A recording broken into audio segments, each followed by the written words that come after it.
Kak Elisa. Kayaknya boleh kita start aja kali ya. Halo, iya Mas, siap. Sebelumnya selamat malam Bapak Ibu semuanya. Malam. Ternyata sudah sampai pertemuan 6 ya. Semoga masih semangat semuanya, termasuk Mas El juga yang memberikan materi ya. Wow, saya semangat. Semoga semangatnya tetap nular ya sama teman-teman semuanya. Ya paling enggak meskipun ini kita pura-pura semangat lah. Semangat Mas, bentar lagi akan memasuki periode yang kedua. Iya, karena waktunya sudah menunjukkan 6.40 ya. Dan sebenarnya Bapak Ibu semuanya juga sudah banyak yang bergabung. Maka bisa langsung dimulai saja Mas El dan jangan lupa teman-teman semuanya untuk on cam ya. Terima kasih, monggo Mas El, silakan Oke, dimulai. terima kasih Kak Elisa. Oke, selamat malam. Assalamualaikum warahmatullahi wabarakatuh. Malam, Waalaikumsalam warahmatullahi wabarakatuh. Waduh, nggak kerasa ya. Ya, kalau dibilang nggak kerasa, ya kerasa juga sih. Tapi intinya itu kayak cepet banget gitu ya. Sekarang kita sudah di pertemuan yang ke-6. Jadi tinggal satu pertemuan lagi minggu depan. Jadi ya kuat nggak kuat dikuat-kuatin gitu ya. Semangat nggak semangat diperlihatkan seakan-akan kita semangat. Karena kita tinggal yang ketemu sama saya itu tinggal dua pertemuan lagi. Jadi meskipun bosen, ya minta tolonglah di kuat-kuat no gitu ya. Kalau kalau orang bilang gitu ya. Nah, oke teman-teman izin untuk share screen dulu. eh Sudah kelihatan teman-teman ya? Iya, sudah Mas El. Oke, oke terima kasih teman-teman semuanya. Hari ini kita bisa mulai tepat waktu gitu ya karena sudah hadir semuanya. Jadi kali ini kita akan lebih banyak di pertemuan kali ini kita akan membahas tentang konten copywriting ya. Jadi kalau di pertemuan pertama sampai pertemuan kelima kemarin kita lebih banyak ngutek-utek masalah konten. Nah ini di kali ini kita akan fokus di copywritingnya. Jadi copywriting ini mungkin nanti ada beberapa copywriting yang untuk model caption, ada model-model jenis-jenis copywritingnya. Cuma sebenarnya nanti kalau nutut kita bisa ke sekalian masalah storytelling ya. Karena kalau kita ngomong storytelling itu sebenarnya juga ada yang namanya itu adalah gabungan dari copywriting. Cuma memang strukturnya agak sedikit berbeda dengan copywriting konvensional. Karena memang itu kalau kita ngomong itu gabungan antara fakta dan cerita. Jadi antara fakta cerita digabung akhirnya jadi konsep storytelling. Jadi memang ada sedikit perbedaan. Nah, nanti kalau nggak nutut ya kita bahas minggu depan. Cuma kalau nutut mungkin sekalian kita akan bahas tentang storytelling. Nah, karena mata kuliah kita di content and copywriting ini sebenarnya kita masih punya tiga ya. Satu copywriting, kedua itu sebenarnya adalah content copywriting, storytelling, terus ada AI, content creating, sama sebenarnya ada satu lagi itu paid marketing. Cuma nanti kalau teman-teman, cuma memang itu biasanya opsional, bisa kita sampaikan, bisa enggak. Karena sebenarnya kalau kita ngomong ads itu enggak cukup dengan satu pertemuan mata kuliah itu sebenarnya enggak cukup karena itu technical banget. Nah, kalau secara fundamental saya yakin teman-teman juga sudah paham. Cuma kalau untuk secara teknikal kayaknya memang kalaupun tak sampaikan hanya dasar-dasarnya kayak kurang kurang kurang maksimal. Jadi memang saya lebih mau highlight ke masalah kontennya aja teman-teman. Jadi di pertemuan kali ini kita akan membahas tentang copywriting. Apa itu copywriting? Jadi ini ada beberapa ini ya definisi-definisi copywriting kalau menurut para ahli. Contoh kalau kita ngomong dari Bapak Periklanan ya. Ini Pak David Ogilvy. Jadi beliaunya menyatakan bahwa copywriting itu adalah sebuah seni untuk menyusun kata-kata untuk menjual produk atau layanan atau ide. Jadi bisa produknya itu bisa produk, bisa jasa, bisa ide. Nah, kalau contoh ngomong ide itu konsep copywriting yang misalnya kita pakai ketika kita pitching, kita ngomongin ide ke depan eh, pemangku kepentingan stakeholder, misalnya kita pengen cari investor itu ngomong copywriting dalam konsep kita menjual ide dengan cara yang persuasif tentunya.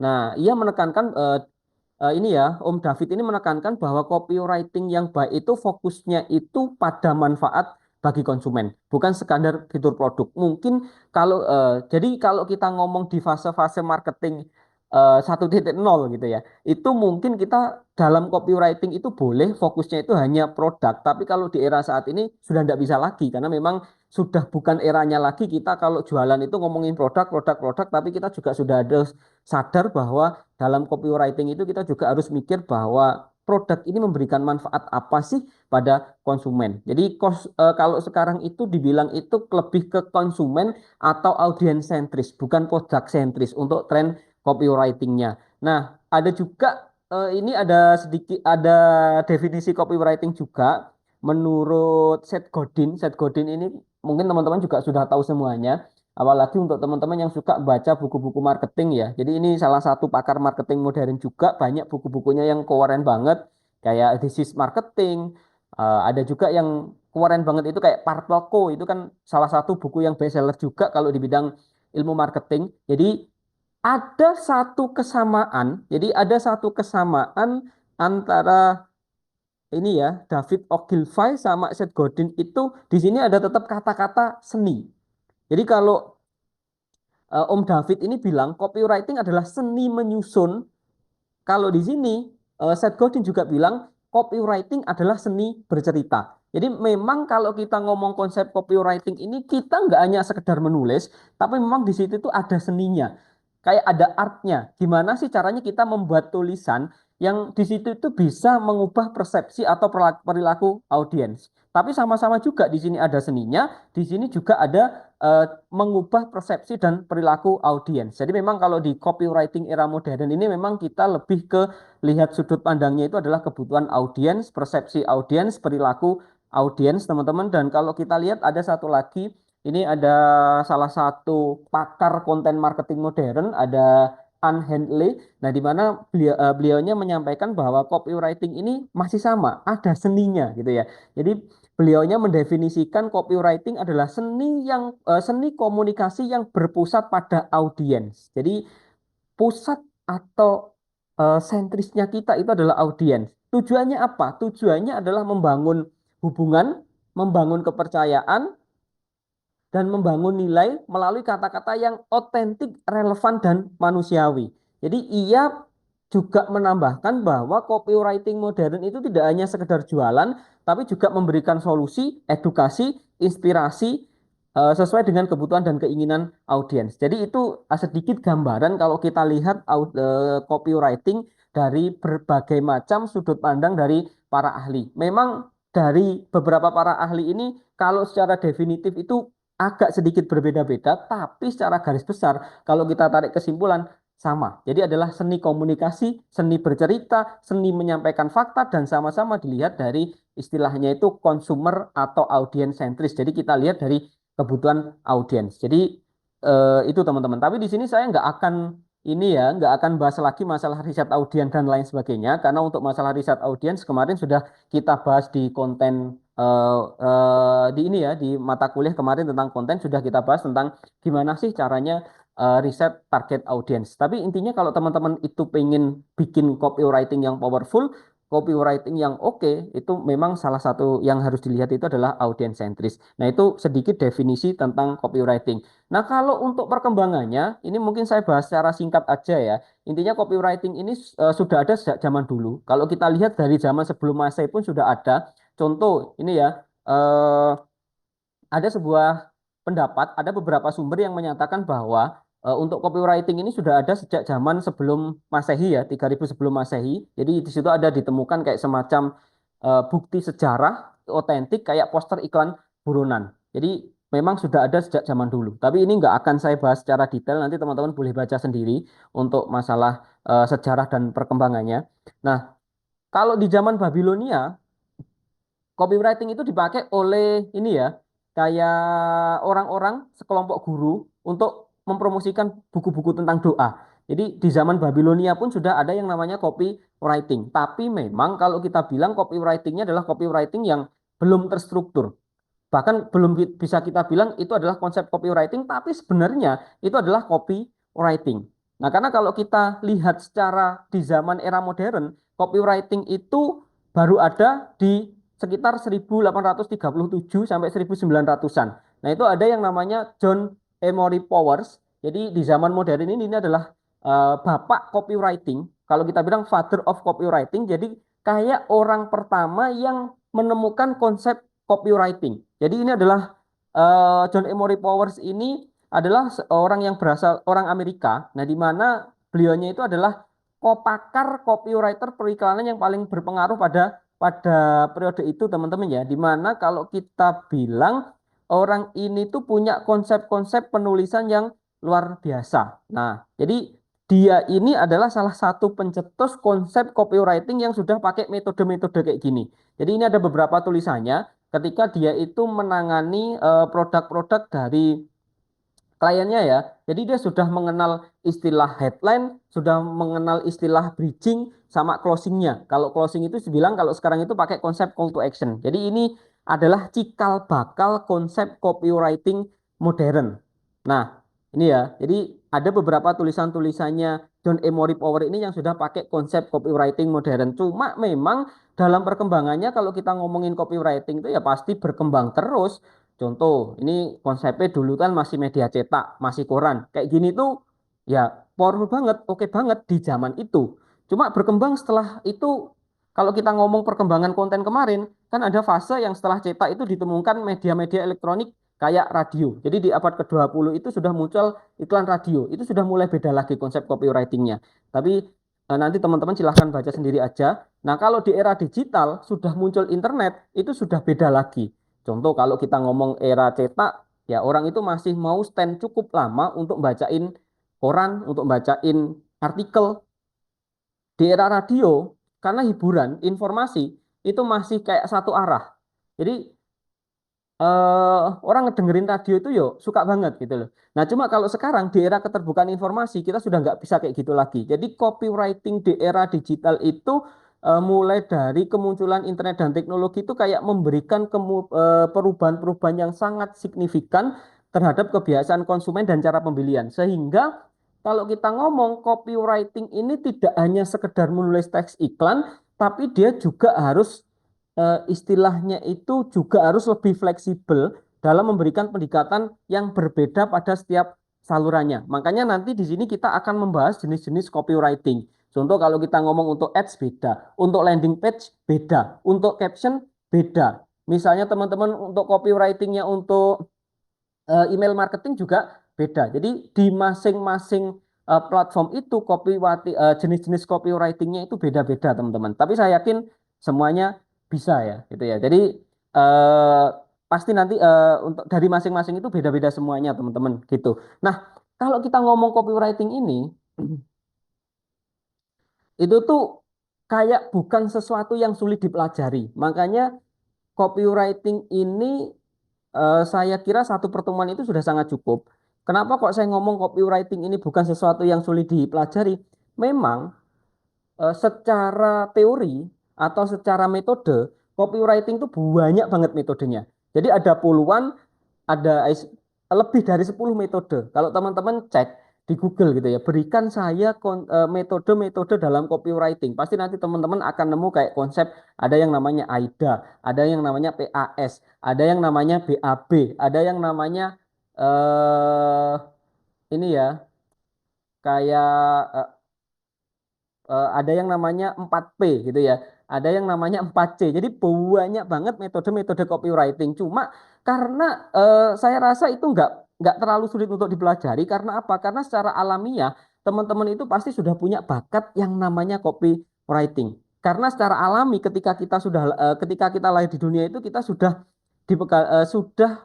melakukan yang namanya copywriting itu tadi teman-teman. Contoh, ketika teman-teman ini adalah copywriting yang pertama kali dilakukan manusia. Jadi nangis itu adalah bentuk copywriting seorang bayi atau seorang anak ketika kita itu baru lahir, ketika kita menginginkan sesuatu, ketika kita ingin menarik perhatian, apa yang kita lakukan? Karena belum bisa ngomong, maka nangis. Nangis itu salah satu bentuk copywriting ketika orang belum bisa ngomong.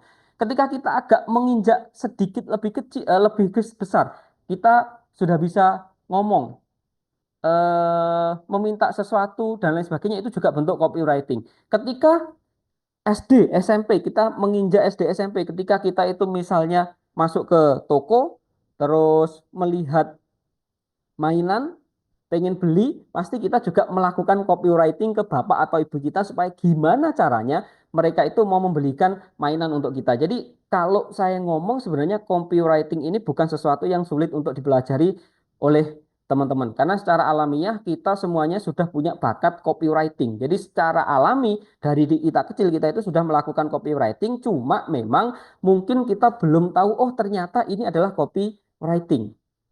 Oh ternyata ini adalah metode copywriting yang ini. Tapi saya yakin sadar nggak sadar, disadari atau tidak, teman-teman pasti sudah pernah melakukan yang namanya copywriting. Tinggal nanti di sini kita memperjelas, oh ternyata ini adalah metode copywriting yang namanya PAS, Problem Attention Solution, misalnya kayak gitu. Oh ternyata ini adalah metode copywriting AIDA. Jadi nggak perlu khawatir, copywriting bukan mata kuliah ini ya, bukan sesuatu yang sulit, teman-teman.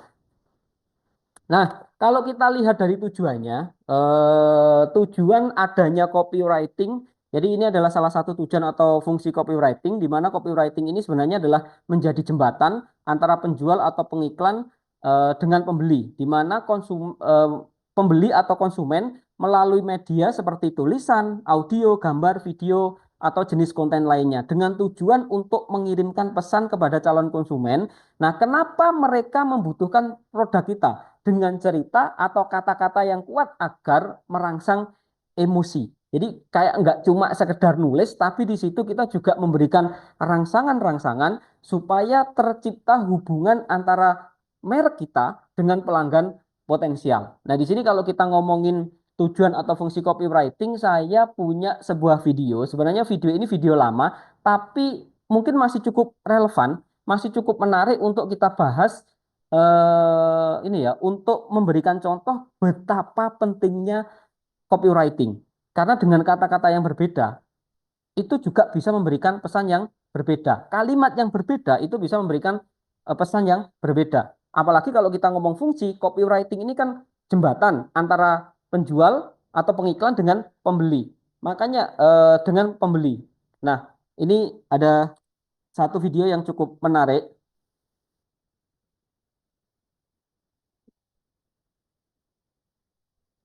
Nah, ini sebenarnya video lama sih. Mungkin saya yakin teman-teman juga sudah banyak yang tahu, sudah banyak juga teman-teman yang nonton video ini. Cuma menurut saya itu masih relatable banget untuk mata kuliah konten and copy, untuk masalah tentang untuk mata kuliah tentang copywriting ini ya. Jadi mungkin sedikit kita resum ya. Jadi kalau kita simpulkan tadi kan kayak dalam video ini ada seorang bapak-bapak sudah tua, gitu ya.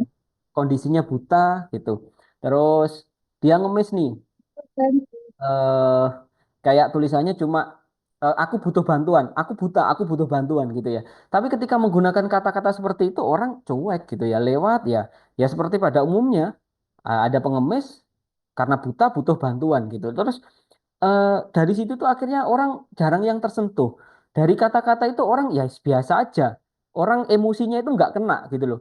Nah, akhirnya ada seorang cewek tadi ya yang datang lihat, oh ternyata kok nggak ada yang mau ngasih. Terus setelah dilihat tulisannya, oh ternyata kok tulisannya kurang tepat. Karena dia cuma ngomong bahwa aku buta dan aku butuh bantuan. Nah, akhirnya si wanita tadi kan ngerubah tulisan yang I am blind, help me tadi, eh, I'm blind, I need help kayak tadi. Nah, terus dirubah menjadi It's a beautiful day and I can see it. Jadi ini adalah hari yang indah dan aku tidak bisa melihat ini. Nah, itu kayak kata-katanya itu lebih menyentuh, lebih mengena ke emosi. Jadi kayak secara psikologi orang itu langsung kena iya ya. Ini memang hari yang indah, tapi tidak semua orang itu mau bisa melihat ini. Ya mungkin saya yakin itu video tadi itu settingan sih. Cuma dari sana itu kita bisa melihat bahwa bisa kita ambil kesimpulan bahwa dengan kata-kata yang tepat gitu ya, bahwa dengan kalimat yang tepat itu dapat memberikan cerita dan pesan yang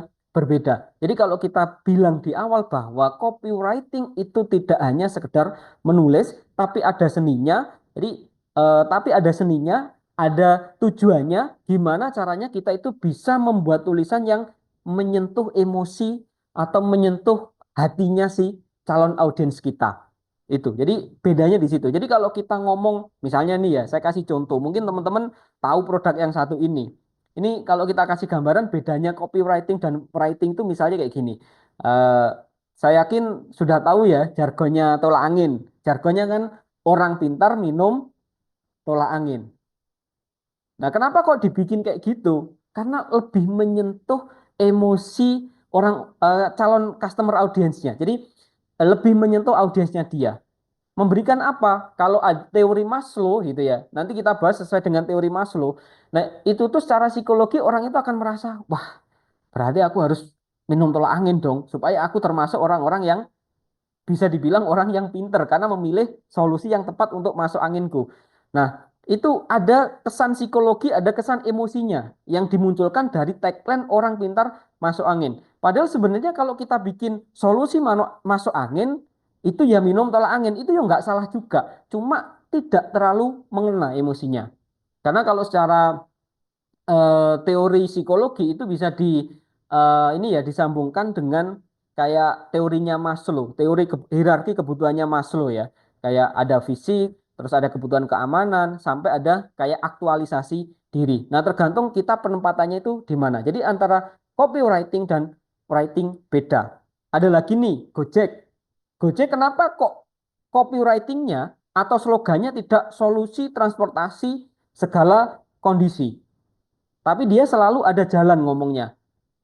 Ya itu tadi, bahwa di situ ada seninya, bahwa di situ itu gimana caranya menyentuh emosi dan salah satu hal lagi, tujuannya itu supaya apa? Kalau kita ngomong copywriting untuk slogan, supaya gampang diingat.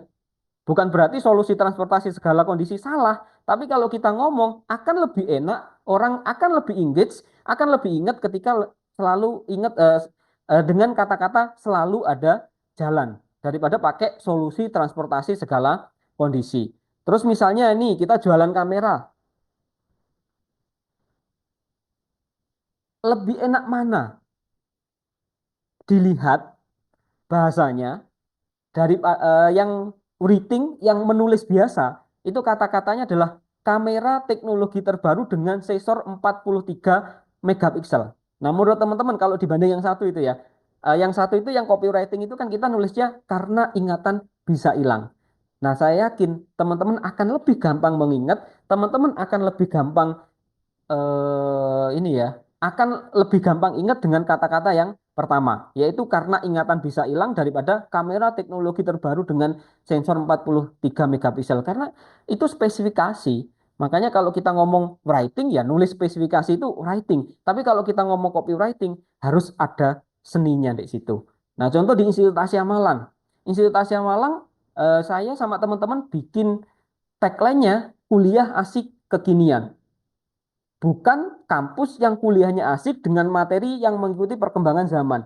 Sebenarnya dua kata-kata ini kalau kita ini ya, kalau kita serap secara maknanya antara kuliah asik dan kekinian sama kampus yang kuliahnya asik dengan materi yang mengikuti perkembangan zaman itu sebenarnya sama.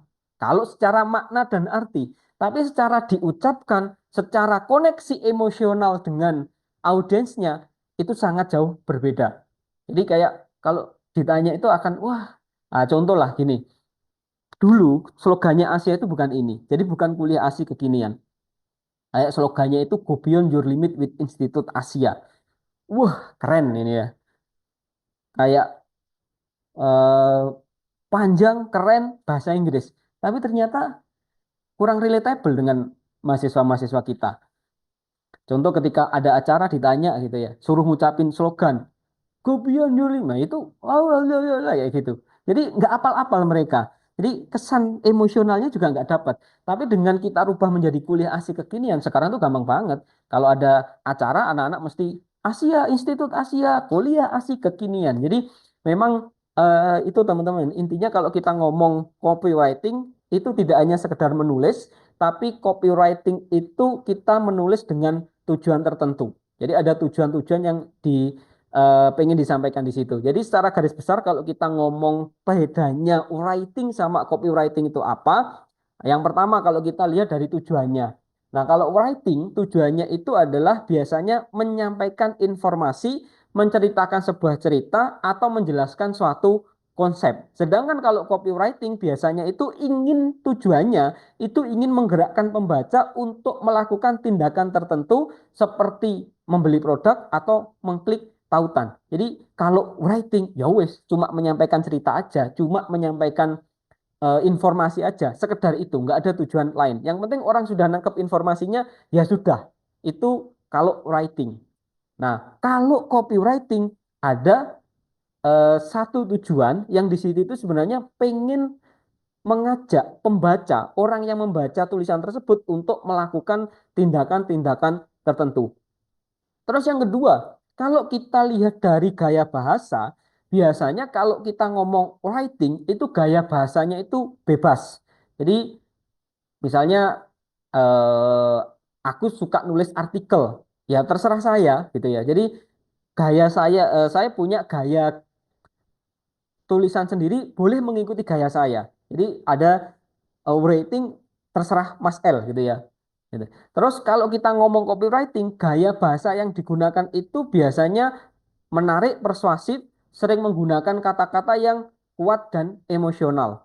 Nah, kalau dilihat dari struktur penulisan, writing itu struktur penulisannya tidak harus mengikuti format khusus, bisa lebih fleksibel dalam hal panjang dan gaya. Sedangkan kalau kita ngomong copywriting, itu ya, struktur penulisannya itu ada berbagai rumus. Nanti akan kita bahas gitu ya. Jadi intinya kalau copywriting biasanya itu to the point sama fokus pada headline dan call to action.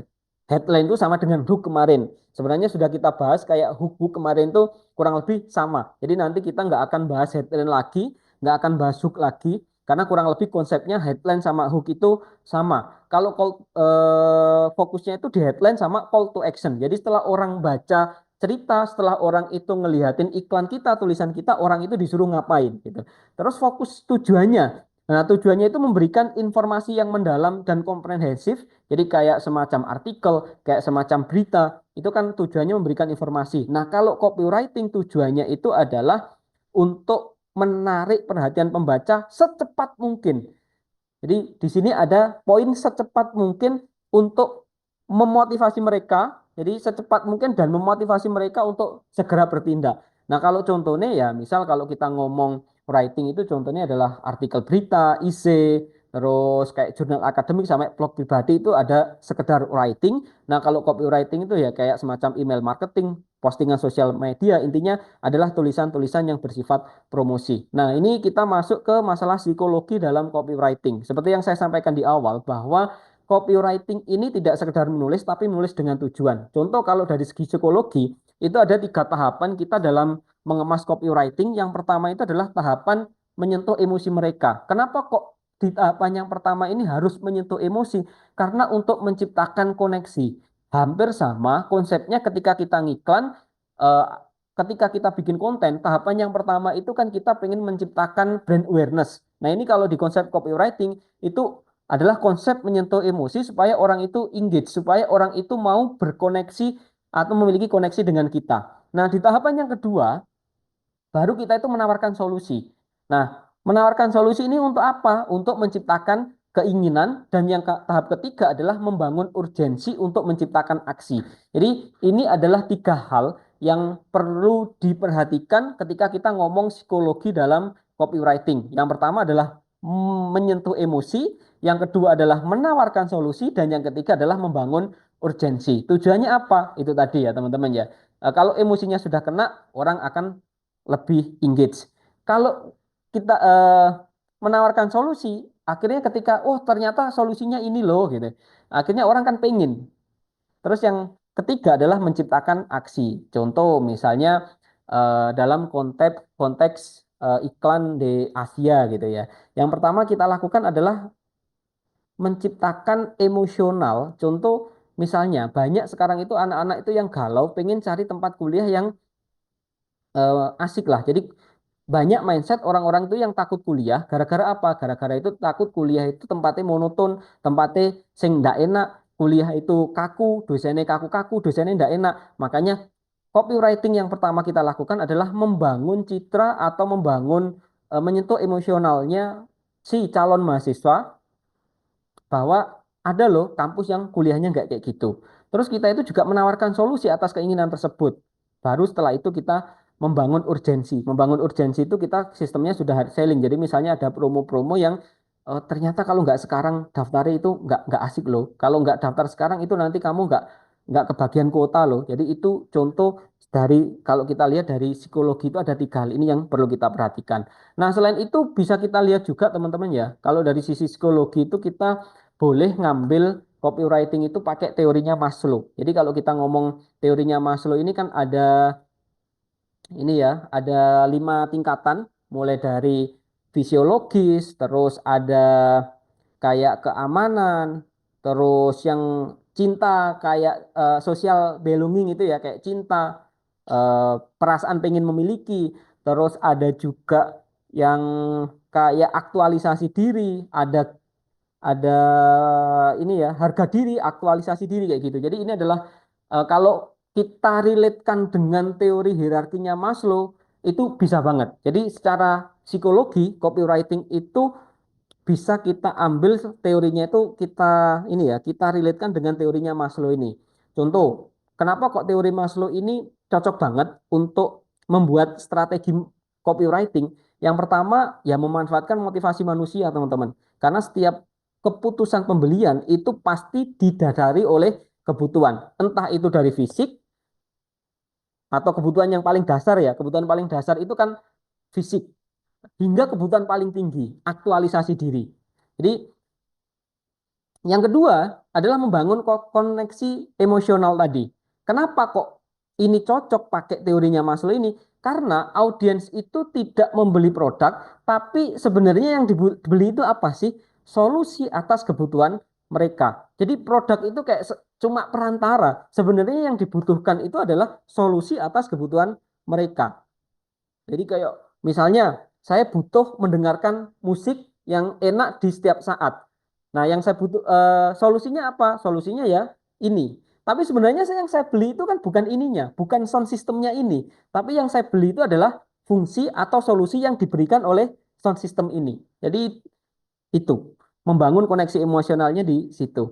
Jadi teori Maslow ini di konsep yang kedua ini bisa memberikan angle untuk copywriter itu bisa memberikan angle emosional yang tepat. Jadi misalnya rasa aman, kebanggaan atau pencarian jati diri kayak gitu.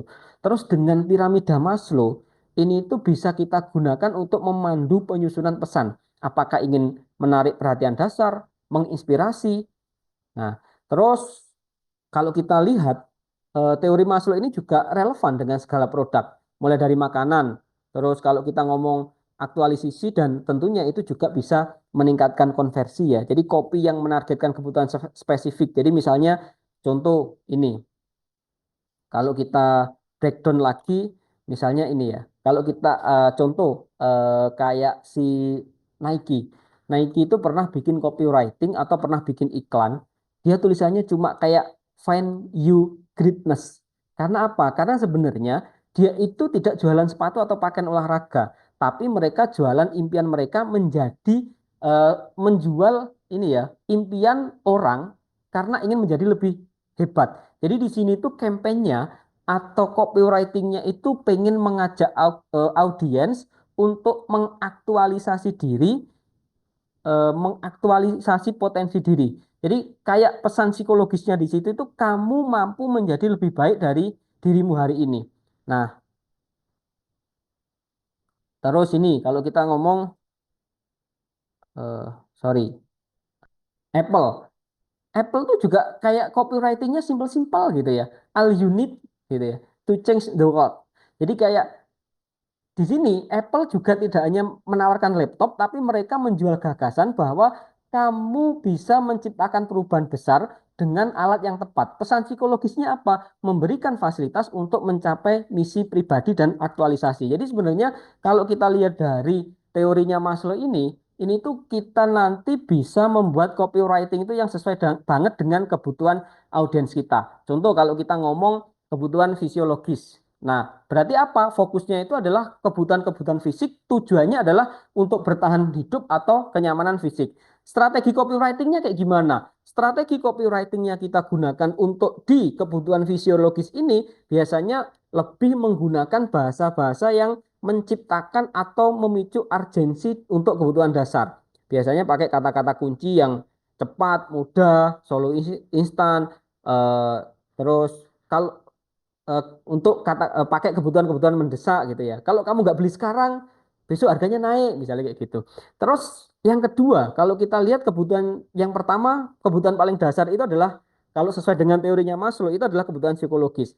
Kebutuhan yang kedua adalah kebutuhan keamanan. Nah, fokusnya apa di situ biasanya? Fokusnya orang yang diinginkan orang atau kebutuhan audiens itu adalah rasa aman dan stabilitas perlindungan. Nah, strategi copywritingnya kayak gimana? Nah, strategi copywriting yang bisa kita gunakan untuk di fase kebutuhan manusia yang kedua ini adalah kita itu kayak menawarkan jaminan, menawarkan proteksi, menawarkan keandalan, kata-kata kunci yang biasanya kita pakai ya aman, terjamin, bebas resiko, kayak gitu. Biasanya ini dipakai oleh mereka-mereka yang kayak jualan produk bank, jualan asuransi, jualan tabungan, jualan investasi, itu biasanya banyak makainya di customer segmen kebutuhan audiens yang kedua. Kalau makanan, pakaian, terus rumah, kendaraan itu untuk strategi-strategi yang digunakan itu lebih banyak di ini ya, satu, kebutuhan psikologis. Terus kalau kebutuhan sosial, apa sih kebutuhan sosial itu? Kebutuhan sosial itu ya misalnya kayak cinta, rasa memiliki gitu ya. Jadi fokusnya itu lebih ke masalah hubungan, community dan penerimaan sosial. Jadi intinya biasanya strategi yang digunakan di situ adalah gimana caranya kita itu membangun narasi tentang keterhubungan atau eksklusi. Nah, biasanya kayak kita sudut pandangnya keluarga, terus kayak komunitas, kata kuncinya misalnya bersama komunitas bersama, terus komunitas, terus kamu di sini diterima dengan baik, kayak gitu-gitu. Terus yang keempat, fase keempat ini biasanya orang itu di sini itu kayak audiensnya itu semakin sedikit ya. Jadi di sini itu kebutuhan orang itu cuma butuh masalah penghargaan. Jadi kayak pengakuan, status, kepercayaan diri. Biasanya ini sudah dipakai oleh produk-produk yang luxury. Jadi produk-produk yang mahal. Jadi karena apa? Karena nggak semua orang itu bisa mencapai di fase yang ini. Paling banyak itu ya kalau kita ngomong piramidanya Maslow tadi kan kayak gini. Jadi paling banyak ya di satu, dua, tiga. Kalau sudah di keempat ini ya, jadi yang paling banyak kan pasti di satu, dua, tiga. Untuk yang kebutuhan nomor empat dan nomor kelima itu kan hanya orang-orang tertentu aja sih. Jadi kayak fokusnya pengakuan status, kepercayaan diri itu hanya orang-orang tertentu. Nah, strategi copywritingnya itu kayak gimana? Sentuh keinginan untuk diakui dan merasa unik. Jadi contoh misalnya kayak kita ngomong itu misalnya ini Rolex. Rolex itu dalam copywritingnya itu ya ada satu promonya Rolex itu yang dia itu memajang kayak orang-orang berpengaruh, orang-orang yang di situ itu orang-orang sukses. Nah, di mana di situ ditambahi copywriting just does not just tell time, it tell history. Jadi di situ Rolex tidak hanya menghubungkan produknya dengan jadi di situ Rolex tidak hanya jualan jam, tapi Rolex itu menghubungkan produknya dengan kemewahan, prestis sama keberhasilan. Nah, di mana kalau kita ngomong ya bukan Rolex ini pengen dianggap Rolex bukan hanya jam tangan, tapi Rolex adalah simbol kesuksesan hidup. Jadi kalau kita lihat dari pesan psikologisnya, memiliki Rolex artinya Anda itu menjadi orang yang dihargai dan diakui. Jadi itu contoh. Nah, terus ini L'Oreal, ini kan merek skincare ya, tapi ya hanya untuk orang-orang tertentu. Nah, dia dalam copywritingnya bilang because you are worth it.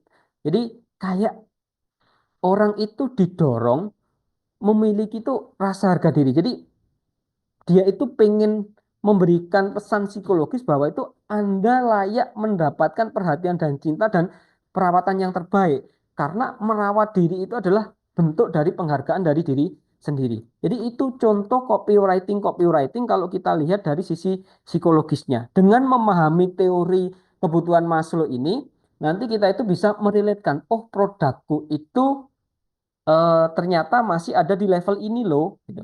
Misalnya aku punya produk makanan, berarti ya lebih ke masalah kebutuhan psikologis. Berarti strategi yang saya gunakan ya bahasa-bahasa yang ringan, membangun urgensi terhadap kebutuhan dasar tersebut. Oh, ternyata aku jualannya jualan komunitas ya. Misalnya aku pengen bikin komunitas untuk komunitas influencer. Berarti itu kan lebih ke kebutuhan nomor tiga, kebutuhan sosial dan kebutuhan sosial ya, tentang cinta dan istilahnya rasa memiliki. Mungkin ada teman-teman juga yang di sini punya produk, yang produknya itu hanya menyasar kalangan-kalangan tertentu. Jadi misalnya punya produk real estate yang dimana yang bisa beli itu hanya orang-orang yang kalau bisa beli rumah ini berarti orang ini adalah orang yang crazy rich.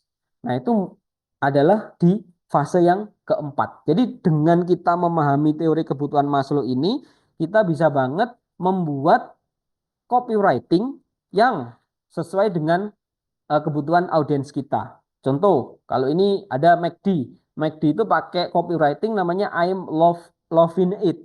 Nah, di mana eh, McD ini menggunakan bahasa yang sederhana namun emosional. Jadi membangun rasa aman dan mudah diterima. Jadi pesan psikologis yang pengen disampaikan oleh McD ini adalah makan di McD sama dengan bagian dari momen hangat mereka bersama orang tercinta. Jadi memang sebenarnya itu kebutuhan dasar, tapi dia pakai copywritingnya itu malah di copywriting yang ketiga karena membangun koneksi emosionalnya di situ teman-teman. Jadi itu kalau kita sangkut pautkan copywriting ini dengan teori Maslow ya, teori hierarki kebutuhan dari Maslow. Nah contoh kalau kita pengen pakai teori Maslow tadi ya, kita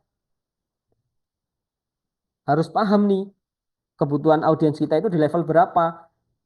Kan kita di sini ada 5 level, 1, 2, 3, 4, 5. Nah, jadi contoh, misal audiens kita itu ibu rumah tangga. Kira-kira kalau audiens kita ibu rumah tangga, dalam teori hierarki kebutuhan Maslow ada di level berapa sih gitu ya? Ya, karena ibu rumah tangga secara garis besar mungkin ya di level 1 sampai level 2. Karena mereka ini lebih kebutuhannya itu adalah fisiologis dan keamanan.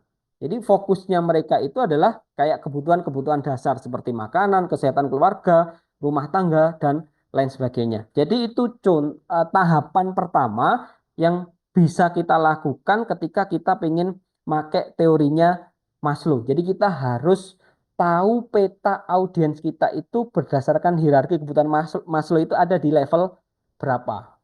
Gitu teman-teman. Sampai sini ada yang pengen ditanyakan mungkin sebelum saya lanjut. Siapa tahu saya terlalu cepat ngomongnya.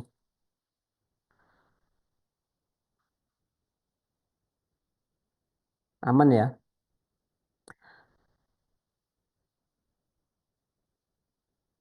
Nah, oke, kita lanjut. Nah, ini kalau ibu rumah tangga, saya pengen sedikit tanya sama teman-teman ini ya. Coba eh ini contoh kalau ibu rumah tangga. Nah, ini saya punya contoh kasus, misalnya audiens kita itu adalah seorang pelajar atau mahasiswa. Kira-kira menurut teman-teman ini ada di level berapa? Tingkat kebutuhan mereka. Karena kalau kita ngomong copywriting tadi, sebelum kita membuat copywriting itu kan kita harus tahu kebutuhan. Sesuai dengan pendapat para ahli tadi gitu ya. Itu kan copywriting sudut pandangnya jangan hanya kita sebagai brand, tapi sudut pandangnya juga mereka, orang yang menjadi audiens kita. Kira-kira kalau kita ini punya audiens pelajar atau mahasiswa, kira-kira mereka ini kebutuhannya ada di level berapa? Mungkin ada yang mau melengkapi ini.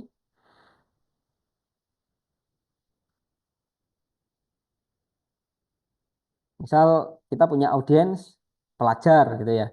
Itu kira-kira mereka ini dalam hierarki teori kebutuhannya Maslow itu ada di nomor berapa?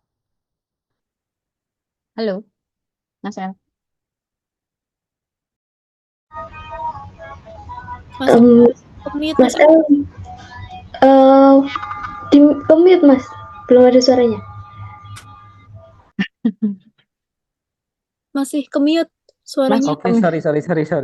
Sudah ngobrol kalau gitu. Ternyata gemuk. Jadi ini teman-teman, kalau kita ngomong audiens, contoh lah pelajar atau mahasiswa, itu mungkin banyak orang yang mikir nomor 1 atau nomor 2. Padahal sebenarnya kalau kita lihat dari sisi psikologisnya, kebanyakan pelajar atau mahasiswa itu malah di level 3 atau nomor 4. Karena lebih ke sosial sama pengakuan. Karena gengsinya itu masih tinggi. Jadi kayak pengen diakui, pengen mengaktualisasi diri, terus kebutuhan diakui oleh lingkungan sosial, kayak gitu. Jadi kebutuhannya malah di situ. Kalau yang selanjutnya nih, saya ada lagi nih. Kalau fresh graduate kira-kira setelah lulus dari mahasiswa, gitu ya, fresh graduate kira-kira di kebutuhan yang nomor berapa? 4 dan 5. Empat, empat bisa. Kalau lima mungkin dari segi finansialnya masih masih agak agak ini sih. Tapi bisa juga untuk orang-orang tertentu. Paling banyak itu dua biasanya. Karena apa? Mereka butuh keamanan. Karena mereka baru lulus, baru selesai, butuh jaminan keamanan-keamanan. Itu bisa banget. Kalau manajer, direktur, kira-kira Satu, Mas. Bukan. manajer, direktur itu kemungkinan lebih banyak dia itu akan main di 4 dan 5. 5. 5. 4 dan 5 karena mereka itu cari gengsinya, cari aktualisasi diri, pengen diakui. Jadi dalam konsep copywritingnya kita biasanya itu pakai pakai yang model-model kayak gini. Jadi misalnya kita ngomong kayak Apple, itu memang targetnya itu dia sudah di level 4 dan kelima. Kita ngomongin kayak Rolex, itu kebanyakan ya 4 atau 5 orang-orang yang butuh aktualisasi diri. Nah, terus kita ngomong kayak misalnya influencer, influencer ini ya kalau kita bilang lebih banyak ya 4 dan 5. Jadi dengan kita memahami teori Maslow, kita itu bisa tahu, oh ternyata copywriting kita itu lebih cocoknya ke sini. Nah, kalau kita lihat jenisnya, copywriting itu kan ada banyak teman-teman ya. Sesuai dengan media yang mau kita pakai itu apa. Contoh, yang pertama kalau kita ngomong ada jenis pertama copywriting itu namanya adalah direct response copywriting. Direct response copywriting ini tujuannya adalah mengajak audiens langsung melakukan tindakan segera membeli, daftar, klik dan lain sebagainya. Jadi ini biasanya dipakai untuk iklan. Jadi teman-teman kalau pernah dapat iklan kayak di Instagram, TikTok, iklan-iklan yang ada di landing, iklan-iklan yang ada di Google, YouTube, itu biasanya dia untuk jenisnya, itu biasanya dia pakai jenis yang namanya direct response copywriting. Karakteristiknya apa? Karakteristiknya simple tapi persuasif. Jadi fokusnya jadi dua. Yang pertama itu adalah manfaat produk sama call to action yang jelas. Contoh di sebelah kanan itu barusan aja tadi siang saya itu dapat iklan dari ini ya Kiskas. Jadi ini kayak semacam platform untuk CRM, Customer Relationship Management. Jadi kayak semacam API untuk WhatsApp gitu loh. Nah, dalam iklannya apa? Dia bilangnya cuma kayak gini, blasting pesan WhatsApp secara aman tanpa khawatir resiko diblokir. Jadi fokusnya satu cuma manfaatnya.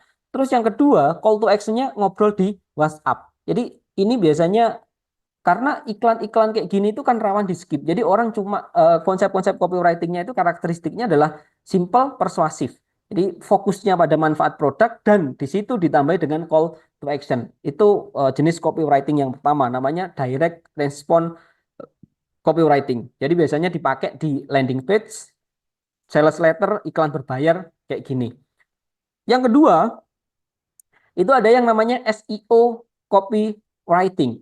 Sebenarnya ini ada metode-metodenya ya. Jadi sebenarnya ada metode-metodenya. Jadi misalnya kita ngomong direct response copywriting gitu.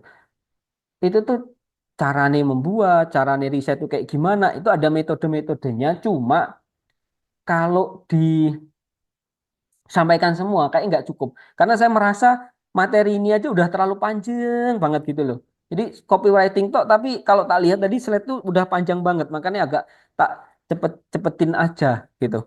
Nah, maka ya cuma nanti teman-teman butuh explore aja. Jadi di sini saya kasih konsep-konsep lain-lainnya boleh dibaca sendiri, boleh dieksplor sendiri nanti teman-teman ya.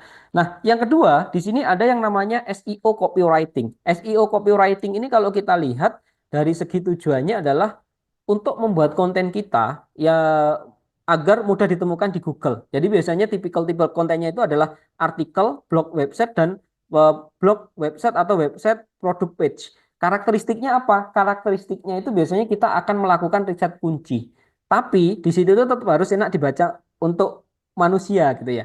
Contoh, kalau kita penekanannya di Institut Asia Malang, teman-teman kalau ngetik di Google kuliah online Malang itu kemungkinan secara garis besar teman-teman akan sering ketemu blog, akan ketemu kayak semacam landing page-nya Asia. Karena memang di situ sudah kita tanamkan SEO, kita pakai sekitar 15 sampai 20 kata kunci yang kalau teman-teman itu ngetik masalah kuliah online, kampus swasta online di Malang, itu akan ketemu Asia, akan ketemu Asia dan ketemu Asia. Jadi ciri-cirinya kalau kita ngomong SEO copywriting ini ya kita harus riset kita harus riset untuk kata kuncinya. Jadi keywordnya yang lagi rame apa gitu. Jadi akan berubah-ubah terus keywordnya itu. Itu yang kedua, SEO copywriting. Yang ketiga, kita ada yang namanya konten copywriting. Kalau konten copywriting kita sudah banyak bahas kemarin. Jadi di kemarin kan kita sudah bahas konten secara garis besar strukturnya hampir mirip, sudah hampir sama, sudah kita bahas di yang kemarin. Tujuannya apa? Tujuan di konten copywriting ini adalah untuk memberikan edukasi, hiburan. Ini di sini nggak terlalu hard selling biasanya, karena di konten copywriting ini biasanya orang akan lebih banyak membangun brand awareness. Jadi lebih pengen dikenal atau lebih membangun emosi tadi.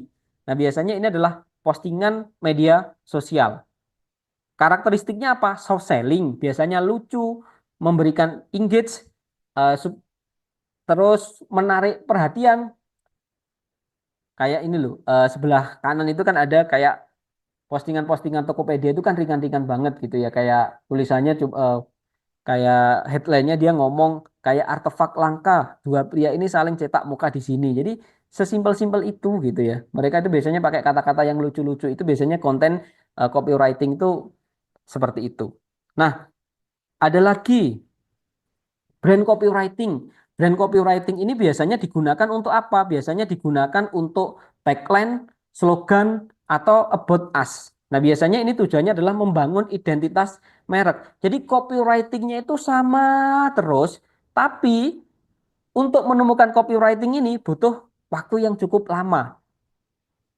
Contoh Asia untuk ketemu kuliah asik kekinian juga cukup lama. Contoh di sini KitKat bilangnya have a brick, have a KitKat. Jadi karakteristiknya bahasanya konsisten dengan kepribadian brand, lebih fokus ke citra bukan jualan langsung. Nah, ini adalah brand copywriting. Terus ada juga sosial media copywriting. Sosial media copywriting ini tujuannya apa? Tujuannya adalah untuk meningkatkan engagement di platform sosial media. Contoh caption Instagram, tweet, postingan LinkedIn, sama konten script itu masuk ke sosial media copywriting.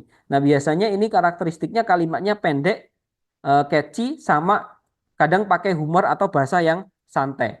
Terus ada juga email copywriting. Nah, kalau untuk email copywriting ini biasanya tujuannya adalah membangun hubungan promosi, mengarahkan traffic dari email. Contoh ya newsletter, email promosi. Nah, contoh di sebelah kiri, kemarin saya dapat dari Blibli. Nah, dia bilangnya cuma kayak gini. Dia membangun hubungan itu kayak gini. Dia langsung sebut nama saya. Nama saya kan Nur Elif gitu ya. Tapi dia bilangnya, Nur, jangan lupa gunakan vouchermu. Jadi dia langsung sebut nama karena dia lebih ke direct ke kita masing-masing kayak gitu ya. Karakteristiknya headline-nya menarik, buat dibuka itu ya. Jangan lupa gunakan vouchermu, itu karakteristiknya. Terus isi yang personal dan to the point. Jadi kayak diskon 30% maksimal, diskon 30% maksimal, diskon 50% minimal transaksi 500.000. Jadi biasanya ini adalah contoh copywriting dari email marketing. Jadi itu ada beberapa jenis-jenis copywriting, mulai dari eh, direct response, terus SEO, content copywriting, brand copywriting, social media copywriting, sama email copywriting ataupun technical. Kalau technical ini lebih ke kayak manual book dan lain sebagainya, nggak perlu kita bahas. Nah, secara komponen copywriting itu ada 4 teman-teman ya. Yang pertama ada headline, yang kedua ada sub headline, yang ketiga ada body copy, yang ketiga ada body copy, yang keempat itu ada call to action. Jadi yang pertama itu headline, yang kedua itu sub headline, yang ketiga itu body copy, yang keempat adalah call to action. Jadi headline itu apa sih? Headline itu adalah bagian yang harus berisi informasi yang menarik seperti keunggulan, manfaat, harga, prospek, dan garansi. Jadi kayak kalau kemarin kita ngomong konsep di content creating itu adalah hook-nya supaya orang mau baca itu ya di headline-nya ini gitu ya. Terus kalau kita ngomong sub headline, ini adalah pada bagian ini itu tuh biasanya informasinya adalah seperti keunggulannya apa, manfaatnya apa, harga, prospek, dan garansi.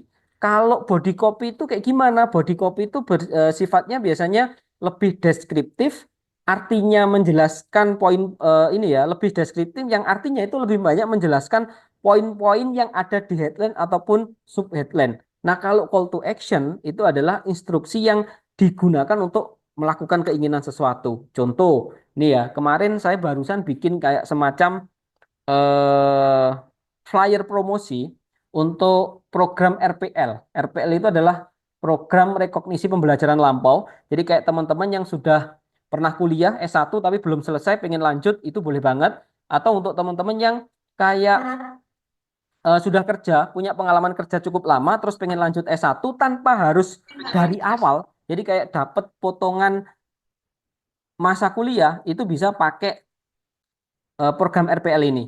Nah, saya di sini pakai headline-nya apa? Headline itu bukan berarti di atas, teman-teman ya. Jadi kalau kita konsep dalam desain ini, headline tidak harus di atas. Contoh headline saya di sini adalah kuliah S1 singkat biaya hemat karena mengheadline dari program-program tadi.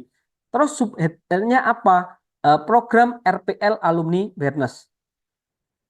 Nah, untuk body copy-nya itu adalah penjelasan detail. Contoh, kenapa kok S1 singkat dan biaya hemat? Karena satu, di situ itu bisa lulus 2,5 tahun. Karena ini eh, menjelaskan dari ngomong S1 singkat tadi. Terus biaya hemat bisa sampai bisa hemat 15.400.000. Itu adalah deskripsi dari ini ya, penjelasan dari tulisan headline yang biaya hemat tadi. Terus ada program resmi, jadi intinya detail. Terus untuk call to action-nya di sini saya pakai call to action free konsultasi. Jadi buat teman-teman yang belum jelas bisa konsultasi ke sini. Jadi secara garis besar struktur dari copywriting atau komponen dari copywriting itu harus mengandung 4 ini. Yang pertama headline, yang kedua itu sub headline, yang ketiga itu adalah body copy, yang keempat adalah call to action. Jadi contoh aplikasinya kurang lebih kayak gini. Nah, kalau metodenya itu banyak teman-teman ya. Ada BAB, ada tadi ya seperti yang saya sampaikan di awal, ada AIDA, ada PAS, ada Forsi, ada ini ya, ada BAB, before after bridge. Gitu ya. Contoh kalau kita ngomong konsep copywriting pakai AIDA. AIDA ini adalah singkatan dari attention atau perhatian, interest, desire, atau action. Jadi kita dalam membuat copywriting-nya itu menekankan beberapa, yang pertama harus kita lakukan adalah gimana caranya kita menarik perhatian orang pakai headline kita. Setelah kita menarik perhatian, itu membuat orang interest, tertarik dengan produk kita, terus desire, memiliki keinginan dan aksi. Memiliki keinginan setelah itu baru melakukan aksi, biasanya beli. Gitu. Ada yang mungkin bisa ngasih contoh konsep AIDA itu contoh kayak gimana? Mungkin pernah lihat postingan Instagram, pernah lihat promo yang oh kayaknya ini AIDA deh gitu. Atau teman-teman pernah jualan malah kalau marketing. Sebenarnya aku pernah pakai loh konsep AIDA, tapi ternyata aku nggak ngerti copywriting ini masuk metode AIDA gitu.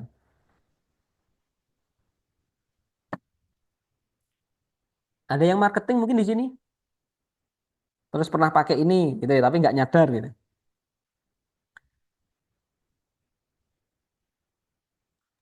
Iya Mas, biasanya untuk reviewer biasanya Hmm. kalau pakai Oh AIDA. ya, misalnya review-review Mm-mm. kan juga sering pakai konsep-konsep copywriting. Pernah eh pernah ini enggak istilahnya nyoba-nyoba berbagai macam metode ini? Pernah sering-sering utak-atik sih, tapi biasanya yang kalau saya kan berurusannya sama brand Mas. Jadi Hmm, yang sering kepake itu biasanya yang AIDA ini sama oke. PAS sama PAS. Kalau PAS itu lebih singkat biasanya. Kalau Ya, AIDA itu problem lumayan attention bukunya. solution. Kalau AIDA ini lebih lebih panjang tapi detail. eh ya iya sih. Kebetulan kalau saya sendiri, kenapa kok ini sebenarnya kalau kita ngomong konsep copywriting itu ya, itu kan banyak banget metode-metodenya ya. Jadi kayak ada AIDA, ada PAS, ada SLAP, ada ini itu. Cuma secara garis besar, kenapa kok empat ini saya taruh paling atas? Karena empat ini paling sering saya pakai. Satu AIDA, kedua PAS, ketiga Forsi ini sama BAB itu paling sering kita pakai dan paling sering kita temui. Memang kalau kita ngomong ada 10 lebih metode copywriting, tapi sebenarnya kalau kita tarik secara kesimpulan itu sebenarnya mirip-mirip aja sih gitu loh. Jadi kalau kita ngomongin copywriting itu sebenarnya nanti mirip-mirip aja. Nah, kalau PAS ini tadi sudah disampaikan, PAS itu paling gampang dipakai problem attention solution. Jadi kayak misalnya kita punya masalahnya eh, suka dengerin musik tapi bingung cari speaker apa kayak gitu. Nah itu masalahnya. Attentionnya kayak aku punya eh, attention kok attention ya. Problem agitation atau hasutan. Gimana caranya kita menghasut orang supaya tertarik sama produk kita dan terakhir baru kita ngasih solusi. Solusinya itu apa? Produk kita. Terus kalau kita ngomong forsi itu ya kita copywriting yang lebih clear, ringkas, menarik dan kredibel. Kalau BAB ya kayak ini hampir sebenarnya mirip PAS sih, karena before after bridge. Kayak sebelumnya kayak gimana, sesudahnya kayak gimana, dan jembatan yang kita pakai adalah produknya. Contoh ketika saya ngomong PAS, itu sebenarnya misalnya ngajar online, tapi suaranya nggak terdengar dengan jelas. Itu adalah problem. Nah, terus kita ngasih hasutan nih. Hasutannya adalah contoh, kayaknya kamu belum tahu nih kalau ternyata ada produk mic wireless murah yang suaranya itu oke banget gitu. Jadi itu hasutannya, solusinya. Nah, kalau kamu pengen ngajarmu sekarang suaranya clear, langsung aja klik keranjang kuning. Nah, biasanya kayak gitu-gitu. Jadi itu pakai metode PAS.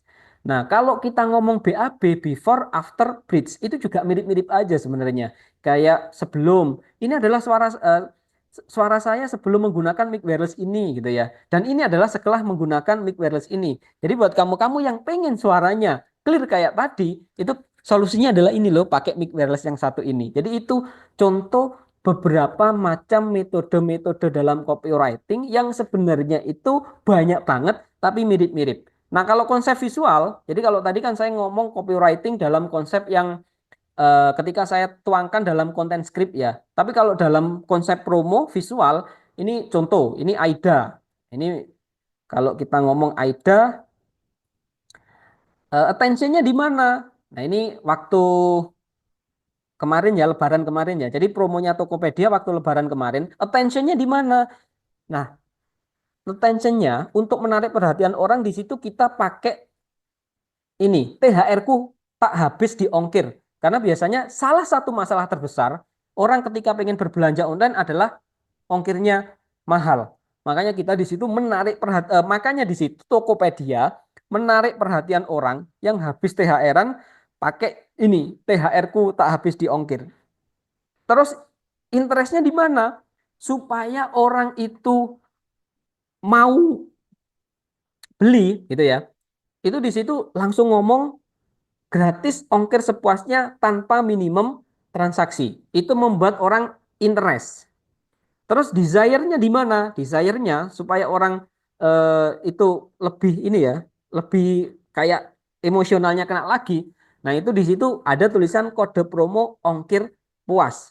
Nah, call to action-nya karena itu iklannya adalah iklan di Instagram, call to action-nya adalah cek Tokopedia. Ini contoh dari konsep AIDA. Attention, interest, desire, dan action. Gitu. Terus, yang kedua, misalnya kita ngomong PAS, problem, attention, sama solution. Nah, ini saya kemarin lihat dari kampus sebelah ya, karena kebetulan saya juga sering lihat kampus-kampus sebelah. Nah, itu kemarin kan habis ada yang namanya anak-anak SMK itu ujian SNBT, Seleksi Nasional Berbasis Tes itu. Nah, di mana ternyata ini tuh dimanfaatkan oleh kampus-kampus sebelah untuk promo. Promonya karena anak-anak SMA ini yang nggak lolos itu mengalami masalah, rata-rata saya cek ternyata promonya itu pakai copywritingnya pakai PAS, Problem Attention Solution. Problemnya apa? Ya rata-rata ini kan targetnya mereka-mereka yang gagal ujian masuk negeri nih, gagal SNBT. Nah itu problemnya. Hasutannya apa? Atau agitationnya apa? Hasutannya adalah gagal enggak apa-apa. Jangan galau, tukarkan nilai UTBK SNBT-mu sekarang. Solusinya apa? Solusinya itu loh kalau kamu menukarkan itu tadi dapat potongan uang gedung 75% dan SPP 50%. Jadi ini contoh pemakaiannya misalnya kita pakai PAS dalam konsep visual. Nah, kalau kita ngomong konsepnya di misalnya review gitu ya. Misalnya skincare, oh ternyata biasanya salah satu masalah yang dialami oleh laki-laki adalah kulit apa ya wajah yang berminyak. Nah, terus kita ngasih hasutan nih. Dan biasanya kalau kamu mukanya berminyak, wah pasti banyak cewek-cewek yang nggak banget sama kamu. Nah, makanya solusinya kamu pakai produk yang satu ini. Itu kalau contoh dipakai dalam konsep copywriting di konten dalam bentuk video. Nah, ada lagi nih dari kampus sebelah juga hampir sama. Kalau kita ngomong problemnya adalah nggak lolos SNBT. Terus di situ agitationnya apa? Jangan khawatir karena di sini kita masih membuka pendaftaran mahasiswa baru. Solusinya adalah gratis dana pengembangan pendidikan 50%. Jadi ini contoh metode copywriting pakai PAS. Nah, nanti teman-teman kembangkan sendirilah, baca-baca sendiri pasti banyak pasti teman-teman kalau sering ngebacain pasti akan tahu gitu ya. Terus ini Forsi tadi. Di mana Forsi ini konsepnya adalah pertama, yang pertama itu adalah clear. Terus yang kedua itu adalah ringkas, yang ketiga itu adalah compelling atau menarik dan yang keempat adalah kredibel. Nah, contoh di sini clear jelas. Pesannya yang pertama adalah headline-nya ngiklan dapat cuan. Itu kan clear jelas pesan yang ditampilkan di situ. Terus ringkas. Di situ pesan promonya cuma ngomong dapetin 300.000 dan dagangan kamu direview sama OLX. Menariknya apa? Gratis, gitu ya. Terus kamu dapat duit, kamu gratis dan kredibel. Kredibel dapat dipercaya itu maksudnya tidak overclaim. Contoh tidak overclaim itu ya kredibel. Ya contoh ini kita ngomong ditambahin di caption ini ya sama OLX itu kredibel untuk menambah bahwa ini dapat dipercaya dan tidak overclaim. Itu contoh yang pakai forsi. Nah, kalau BAB kayak gimana, Mas? Contohnya. Nah, kalau BAB contohnya kayak gini, teman-teman. Jadi bukan BAB yang itu ya, tapi ini adalah before after bridge. Before itu sebelumnya kayak gimana, jembatannya apa, afternya apa kayak gitu ya. Contoh ini, before-nya kayak gimana? Sibuk gitu ya. Nah, afternya apa?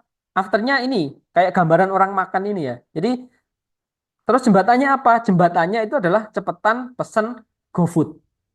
Jadi sesimpel ini gitu. Jadi itu contoh beberapa metode-metode copywriting dan masih banyak metode-metode yang lain teman-teman. Contoh ini ya, ada juga yang namanya FAB. FAB itu adalah fitur and feature eh, advantage sama benefit. Jadi ini biasanya dipakai untuk produk-produk kayak HP, elektronik kayak gitu lebih banyak pakai ini. Contoh misalnya kita jualan laptop, kita bilang laptop kita sudah pakai Core Core i9. Jadi Core i9 itu fiturnya. Terus eh yang bikin beda apa? Yang bikin unggul apa? Yang bikin beda dari laptop lain apa? Membuat pekerjaan Anda jadi lebih multitasking dan cepat. Gitu. Terus manfaat yang didapat konsumen, manfaatnya adalah kamu bisa lebih produktif tanpa hambatan. Jadi intinya fitur itu artinya adalah apa yang produk itu punya, advantage itu adalah kenapa itu lebih baik daripada yang lain, dan benefit apa dampaknya untuk pengguna. Ada juga konsep namanya SLAP, Stop, Lock, Act, Purchase. Jadi kayak stop, buat orang berhenti scroll untuk melihat. Terus look, bikin mereka mau baca lebih lanjut. Terus action gitu ya. Dorong mereka untuk mengambil langkah klik atau link. Nah, itu akhirnya mereka membeli produk. Contoh ini loh, saya barusan dapat iklan dari GrabFood. Jadi itu contoh-contoh metode-metode dalam copywriting, masih banyak metode-metode yang lain. Ada yang namanya PAP, problem Amplify, Promise, ada Quest, ada the 4PS, jadi Picture, Promise, Proof sama Push, dan masih banyak metode-metode lain. Intinya nanti teman-teman boleh dibaca-baca sendiri untuk lebih dikembangkan lagi untuk metode-metode copywritingnya. Karena secara garis besar nanti pasti teman-teman akan nemu ini ya, kayak oh ternyata aku selama ini sering pakai metode copywriting ini ya gitu. Oh ternyata aku sudah pakai AIDA sejak lama, tapi kok aku nggak ngerti arti ini gitu. Nah itu teman-teman. Jadi itu adalah metode-metode yang biasanya dipakai dalam copywriting. Nah di sini saya punya challenge untuk teman-teman. Tadi kan kita sudah bahas tentang sisi psikologi dari copywriting sesuai dengan customernya ya, audiensnya. Terus di situ tadi ada metode-metode dalam copywriting. Saya pengen kasih challenge, tak kasih waktu sekitar 5 menit untuk coba nyari barang yang ada di sekitarnya teman-teman, terus dibuatkan copywriting menggunakan salah satu metode tadi. Nanti yang copywritingnya paling keren, tak kirim hadiah sesuatu. 10 menit lah, tak kasih waktu 10 menit lah. Jadi eh, untuk mau bikin copywriting yang kayak gimana dengan metode-metode tadi. Sebelum saya masuk ke materi selanjutnya, tak kasih waktu 10 menit untuk coba nyari barang yang ada di sekitarnya teman-teman aja. Boleh barang, misalnya Kak Mei lagi makan, itu mungkin apa kalau di copywritingin ya, gitu ya. Misalnya kalau mau jualan produk itu juga enggak apa-apa. 10 menit untuk bikin copywriting. Berarti Saya mungkin di sini diketik gitu ya, Mas? Bukan di review. eh, langsung di review aja nanti. Oh, langsung di review kan? Berarti nggak usah pakai Langsung kata-katanya tok kan? ya, jadi Oh, di oke. review aja. Seakan-akan teman-teman jualan, nanti yang jualannya itu paling menarik dapat Hmm. hadiah. Dikirimi hadiah sama saya nanti. Tanpa ongkir ya? Tanpa ongkir, aman, aman. Ongkir ditanggung Mas L nanti. Oke, sip. 10 menit cukup? Cukup. Gimana Kak Mei? Cukup? Oke. Saya tunggu 10 menit untuk teman-teman. Kalau butuh materi sudah tak kirim kok kemarin. Jadi nanti ini ya, poinnya dua ya. Maksudnya poinnya dua itu adalah harus bisa menjelaskan metodenya sama harus bisa direlatekan dengan teorinya si Maslow. Oh ini copywriting saya ini adalah untuk untuk segmen audiens level 1 karena produknya adalah ini gitu. Terus saya pakai metodenya adalah misalnya pengen pakai metode BAB, before after bridge gitu. Nanti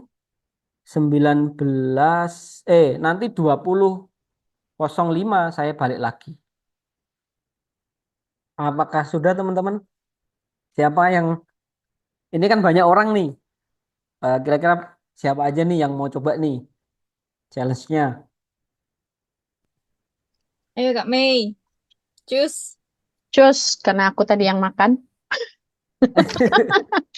Oke, aku ambil kebutuhannya adalah kebutuhan dari fisiologis dan keamanan.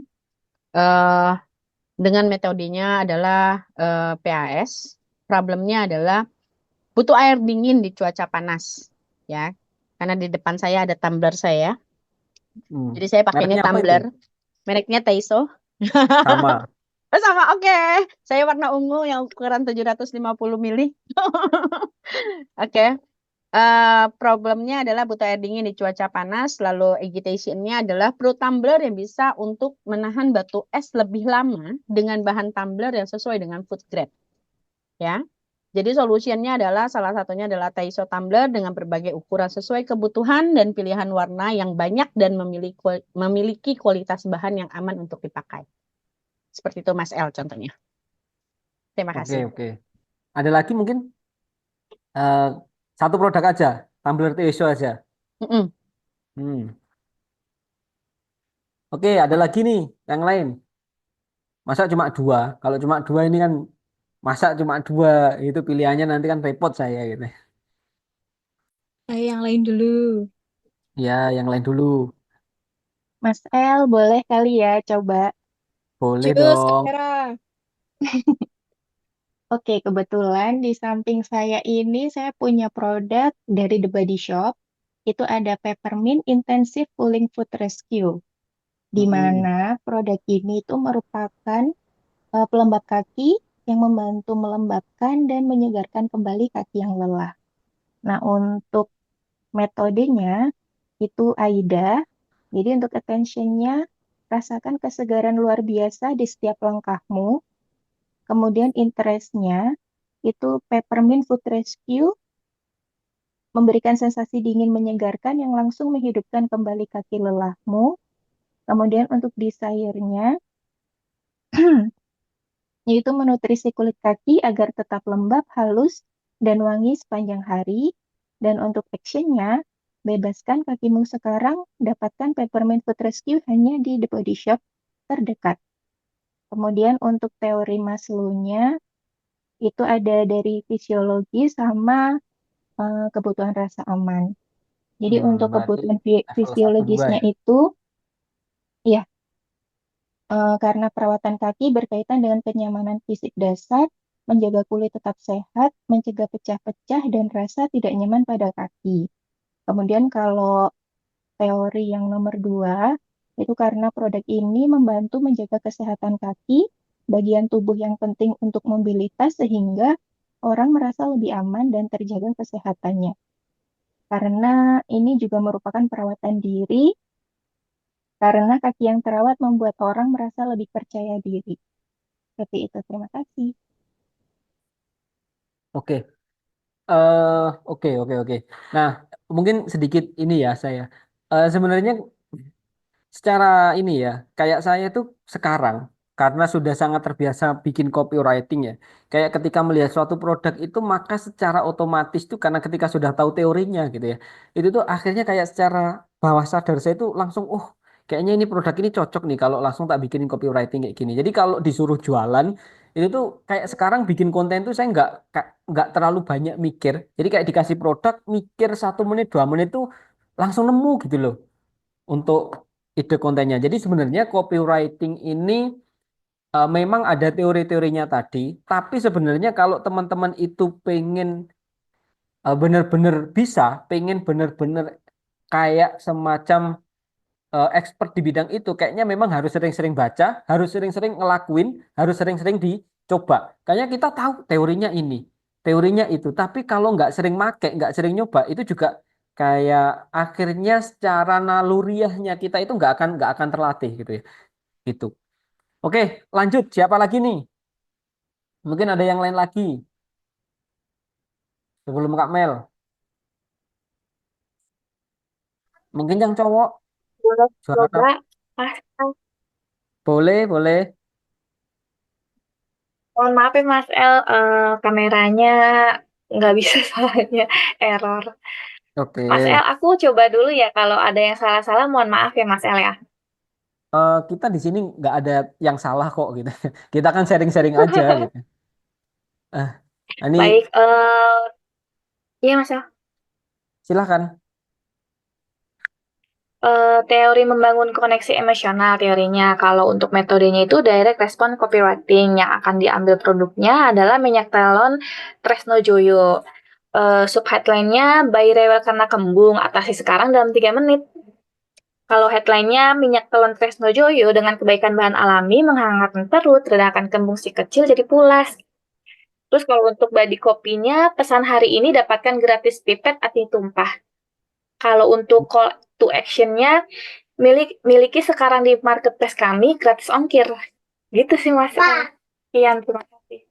Oh, oke. Jadi mungkin kalau dari metodenya, kira-kira pakai metode apa itu tadi Kak Nadia? Jadi kan kalau kita ngomong metode kan tadi ada Uh, kayak metodenya yang direct response copywriting. mungkin kalau dari segi yang kayak Aida kah yang PAS?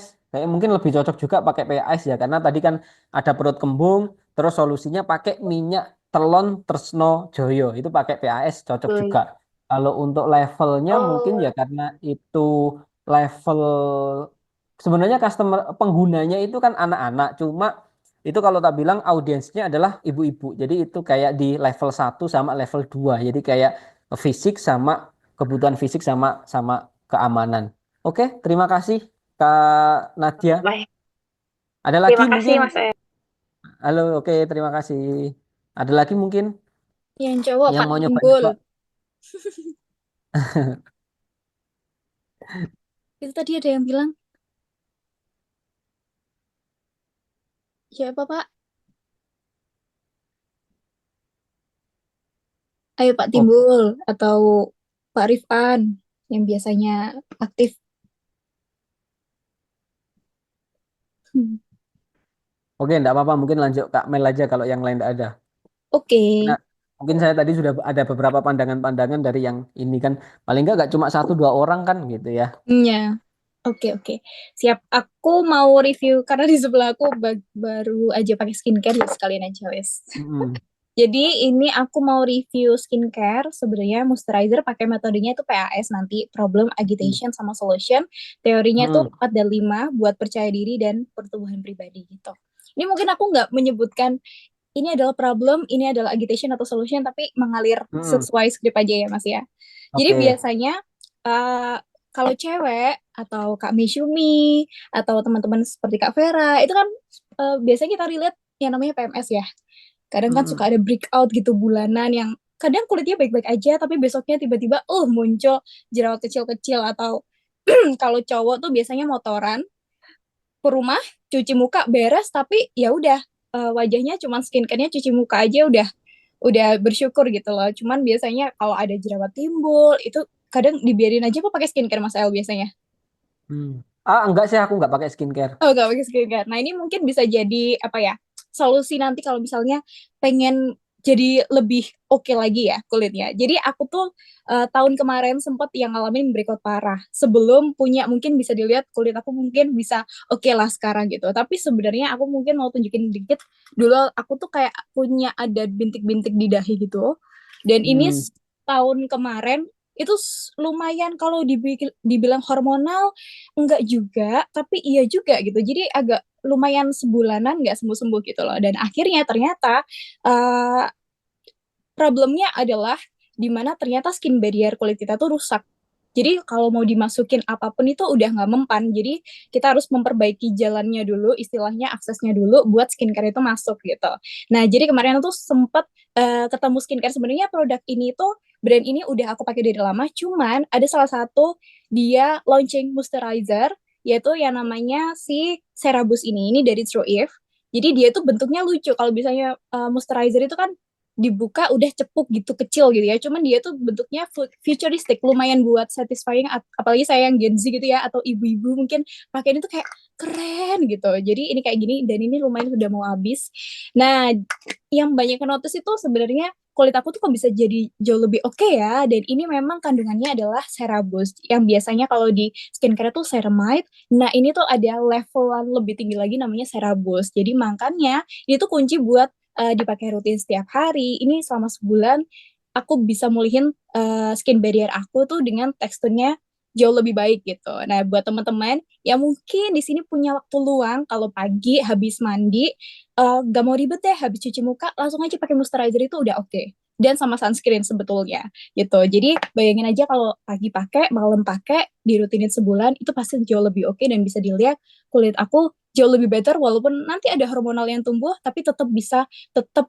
terjaga skin barrier-nya gitu. Jadi kalau teman-teman mau lihat review lengkapnya bisa main ke Instagram aku atau boleh klik link nanti di chat kalau misalnya teman-teman mau gitu. Jadi udah siap buat konsisten, buat bikin kulit jauh lebih better dari sekarang gitu.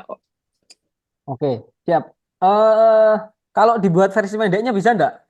Pendek. Oke, jadi kalau kalau tadi kan konsep kalau Hmm, kita ngomong kan misalnya gitu dalam konsep kayak sosial media atau kayak hmm, misalnya kita sosial media copywriting oke karena panjang. Misalnya nih kita pengen bikin yang konsep pendek. Jadi misalnya kita bikin video yang nggak sampai 1 menit, 30 detik, Oke. kan otomatis harus pendek. Mm-mm. Oke.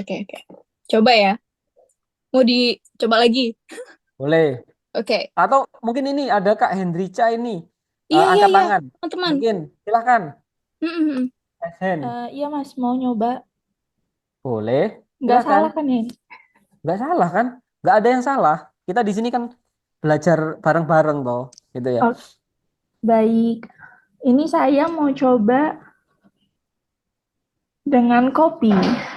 Kopi boleh. Ya, Saya juga kopi. saya juga ada kopi. Oke, mungkin apa tadi copywritingnya yang singkat itu skripsi bikin stres, segelas kopi kok bikin ide mengalir lancar, biar skripsi cepat kelar. Oke, itu Oke, simple, singkat. Nah, itu ya. kira-kira menurut Kak Hendrica itu pakai metode apa? Kan tadi ada Nah, ini. AIDA, ada PAS, ada BAB itu ya. Iya, Bapak. Ini saya, ya Mas, ini saya jelaskan untuk struktur dari copywriting tadi, saya terpikirkan untuk pakai yang AIDA. Jadi Mm-mm. attention. Attention atau perhatiannya di sini pada kalimat skripsi bikin stres. Nah, di sini jadi langsung nyasar poin utama dari mahasiswa nih. Apalagi mungkin yang sekarang lagi teman-teman yang lagi bergelut dengan penyusunan skripsinya. Nah, kemudian ke interest atau minatnya, segelas kopiko. Nah, kopikonya di sini tuh mungkin ada yang nggak biasa dengan apa ya kopi kan. Kadang ada yang kalau minum kopi deg-degan. Nah, tapi tenang aja teman-teman, ini kopinya itu yang soft. Jadi dia tetap bisa menjaga mata, tapi nggak bikin deg-degan juga kayak skripsi kamu gitu. Hmm. Kemudian desire atau keinginan, keinginannya ini ada di kalimat bikin ide mengalir lancar. Jadi menjanjikan manfaat psikologi di sini. Jadi brainstormingnya tuh lancar. Idenya ngalir. Oke, mungkin kayak mikir bab 3 nih gimana nih atau bab 4 pusing ya. Minum kopi dulu jadi biar ada ide yang mengalir keluar begitu. Dibantu dengan kopi tadi. Kemudian untuk actionnya ada di kalimat biar skripsi cepat kelar. Jadi itu adalah sebagai goal terakhir yang diidam-idamkan oleh mahasiswa. Siapa sih yang nggak pengen skripsinya cepat kelar? Nah, seperti itu mungkin, Kak. Oke. Terima kasih. Aku hanya sedikit meng-highlight kalau di yang pertama AIDA kan attention terus interest desire-nya itu udah keren, udah bagus banget. Nah, cuma saya pengen sedikit menekankan lagi kalau untuk action. Jadi dalam konsep copywriting, action atau CTA atau call to action itu sebenarnya adalah sudut pandangnya adalah customer ini harus melakukan sesuatu yang berhubungan dengan kita. Jadi contoh, kalau tadi ngomong konsep kopi untuk nemenin skripsi, jadi seharusnya mungkin actionnya itu adalah, nah maka dari itu langsung aja beli di toko terdekat bisa kayak gitu. Jadi actionnya itu adalah untuk kayak gitu. Ya, Kak Hendrica. Oh, iya. Paham, Pas. Makasih. Oke, jadi mungkin ya itu sih hanya nambahin sedikit, tapi untuk yang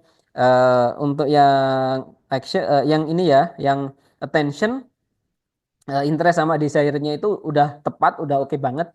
Cuma tinggal saya pengen sedikit nambah bahwa kalau yang dinamakan CTA atau call to action-nya kita itu adalah sesuatu yang berhubungan dengan produk kita. Jadi biasanya itu disuruh beli, disuruh follow, disuruh untuk hubungi WA gitu ya. Jadi misalnya kayak contoh kita ngomong bikin konsep copywriting untuk Institut Asia Malang.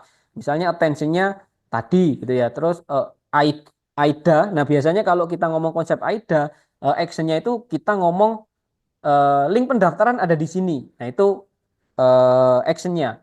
Misalnya kita ngomong konsep kita jualan kopi. Nah, untuk link pembelian kopi sudah saya taruh di deskripsi, misalnya kayak gitu. Jadi itu untuk actionnya. Gitu. Oke, Mas. Berarti jadinya tadi kalimatnya kalau disempurnakan sesuai dengan actionnya berarti skripsi bikin stres, segelas kopi bikin ide ngalir lancar. Biar Mm-mm. skripsi cepat kelar, langsung aja check out di sana begitu, di link ini gitu. Mungkin Atau kayak langsung yang saja beli di toko terdekat. kata-kata yang tadi nggak usah dihilangin, cuma ditambahi lagi untuk pembelian bisa ke toko terdekat atau bisa melalui link ini ya gitu. Tadi udah bagus kok. Oh, oke oke. Mak Baik, perlu Mas. ditambahin lagi satu actionnya aja gitu. Oke, Jadi, siap. jadi Terima sebenarnya kasih. oke. Jadi itu sih untuk copywriting teman-teman. Nah, untuk Kak Mel ada lagi tadi kayaknya mau dipersimpul tadi. Enggak sih Mas. Sebenarnya cukup sih. Cuman Oke. ya gitu deh. Oke. Oke, teman-teman ada lagi enggak nih? Saya, Nanti Mas. silahkan Kak Verlita. Nah, ini untuk headline-nya dari produk helm. Target Mhm. audiensnya itu mahasiswa menggunakan metode AIDA, Attention, Interest, Desire, dan Action. Dan di sini untuk penjelasannya tentang kebutuhan keamanan dan fisiologis. Oke. Untuk headline-nya, Berarti levelnya 1 sama 2 ya. iya. Untuk headline-nya, kepala aman, hidup nyaman. Helm keren, wajib buat mahasiswa aktif. Mobilitas tinggi bukan alasan mengabaikan keselamatan. Pakai helm SNI yang stylish dan nyaman untuk melindungi dirimu. Bukan cuma gaya, tapi perlindungan maksimal untuk otak, tubuh, dan masa depanmu.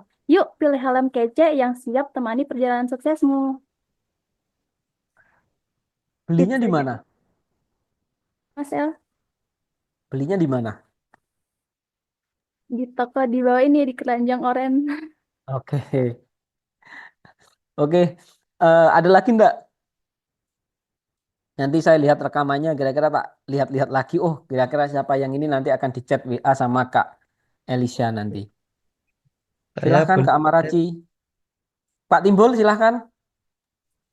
Oh, boleh ya, Mas El ya. Oh, boleh banget Boleh. toh. Ditungguin dari tadi loh Pak Timbul.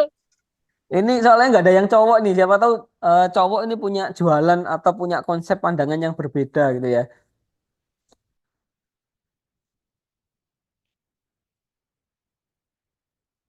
Cus Pak Timbul. Cus.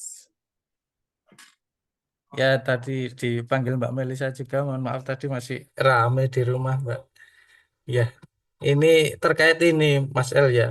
Untuk di saya ini untuk copywritingnya terkait Jeko Indonesia ini, Mas El. Ini iklan di apa? Di Instagram ini, Mas El.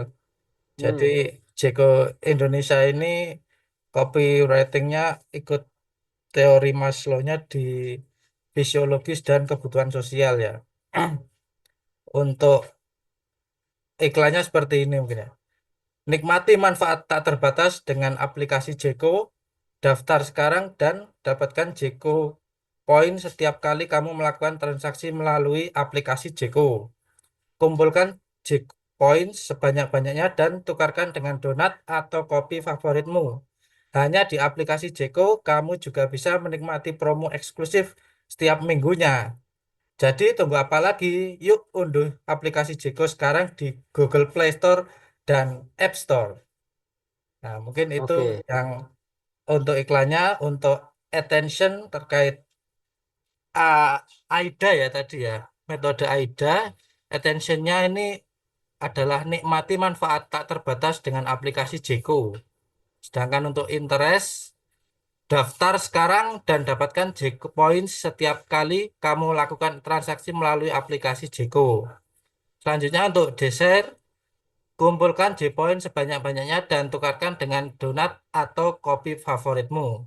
Sedangkan untuk actionnya, jadi tunggu apa lagi? Yuk unduh aplikasi Jeko sekarang di Google Play dan App Store.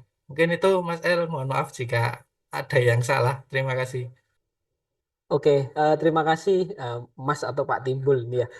Sebenarnya ada yang cukup menarik tadi ya, kayak eh yang daftar sekarang itu tadi ya. Sebenarnya kalau kita ngomong konsep call to action itu kadang itu tidak hanya sekali teman-teman. Jadi kayak tadi di awal setelah attention ada daftar sekarang itu juga bisa kita sebut sebagai call to action karena kita menyuruh audiens untuk melakukan sesuatu.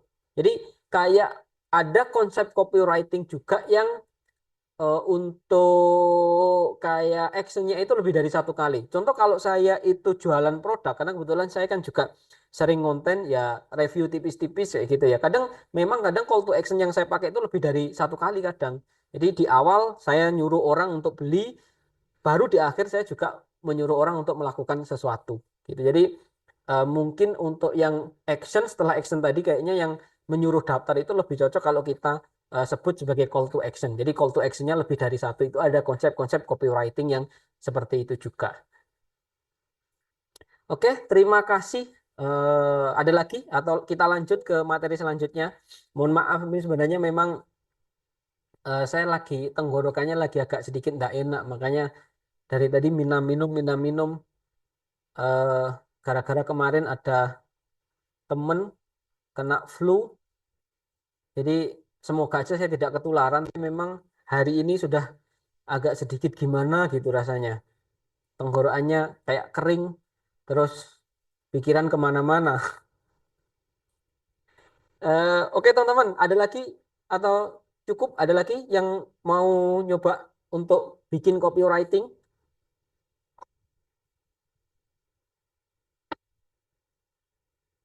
Cukup kayaknya ya, sudah semuanya. Nanti coba saya lihat-lihat rekamannya, saya banding-bandingkan, nanti akan dicat sama Kak Elisa kira-kira siapa yang dikirimin sesuatu nanti. Oke teman-teman, jadi kita lanjut di poin yang terakhir. Jadi setelah kita tadi tahu metode-metodenya, tahu secara psikologis bikin copywriting itu kayak gimana. Nah, ini ada beberapa tips yang bisa kita lakukan atau ada beberapa hal, ada beberapa indikator yang apa sih yang membuat copywriting itu menjadi sesuatu yang menarik untuk dilihat gitu. Karena memang dari berbagai macam metode tadi itu tuh kalau diterapkan kita juga harus tahu poin-poin mana yang membuat copywriting itu menarik. Nah, jadi yang pertama, copywriting itu menarik karena apa sih? Copywriting menarik itu kalau pesan marketingnya atau pesan yang kita sampaikan itu bukan pesan marketing yang biasa-biasa aja. Karena kalau kita ngomong pesan marketing yang biasa-biasa aja itu pasti mudah ditebak. Jadi mungkin teman-teman sering banget kayak misalnya nonton video, terus orang-orang di awal kayak ngomong eh, nonton video atau ngelihat iklan itu di awal itu udah jualan lagi gitu ya. Jadi memang sebisa mungkin untuk pesan marketing yang kita sampaikan itu jangan sampai membuat audiens bosan. Jadi ketika audiens itu disampaikan dengan konsep copywriting yang membosankan, itu biasanya mereka langsung skip. Makanya sebisa mungkin copywriting itu mengubah perspektif. Jadi jangan hanya eh, kita fokusnya jualan, tapi copywriting yang baik itu adalah copywriting yang mampu membuat pembaca tidak menyangka bahwa mereka itu membaca pesan marketing. Dan ini sulitnya gitu loh. Jadi kalau kita ngomong kan kadang ada yang bilang marketing S3 marketing Harvard, S3 marketing kayak gini. Karena mereka itu bisa membuat marketing atau pesan-pesan atau copywriting itu yang lain daripada yang lain gitu ya. Contoh, kemarin saya nemu sebuah konsep copywriting yang lucu dan menarik dan kayak orang itu baca ini jadi kayak oh ini iklan tapi dibaca orang iklan tapi kayak nggak iklan gitu loh. Jadi contoh ini kemarin ada ini ya yang lagi viral itu konsep copywritingnya yang dipakai oleh Kredivo. Jadi dia bilangnya itu yang lama itu macet, kalau cicilan yang cepet aja. Sebelum sebelum semanggi udah disetujui. Jadi ini di Jakarta kebetulan. Jadi ternyata dengan konsep copywriting yang seperti ini, yang simple seperti ini tuh bisa menarik perhatian dan orang itu akhirnya nggak ngerasa kalau ini tuh pesan iklan. Jadi apakah kita itu harus pakai AIDA? Apakah kita itu harus PAS? Apakah kita itu harus pakai BAB? Apakah kita itu harus pakai yang namanya Forsi? Itu sebenarnya tidak diwajibkan teman-teman ya. Jadi sebenarnya formula-formula copywriting tadi adalah metode-metode untuk kita-kita yang memang pengen bikin awal-awal mempelajari copywriting. Tapi ketika teman-teman nanti sudah punya skill, sudah punya sense of marketing, sudah copywritingnya itu kayak sudah tertanam di alam bawah sadar kita, itu sudah nggak harus pakai metode-metode tadi. Maka nanti teman-teman akan lebih bisa membuat pesan copywriting yang lebih unik, yang lebih menarik, yang lebih eye-catching ya. Jadi kayak sampai orang itu nggak nebak kalau ternyata itu adalah iklan. Karena sebenarnya kalau kita ngomong copywriting yang baik adalah yang mampu mengubah perspektif atau mampu membuat pembaca itu merasa, oh ternyata ini bukan iklan loh.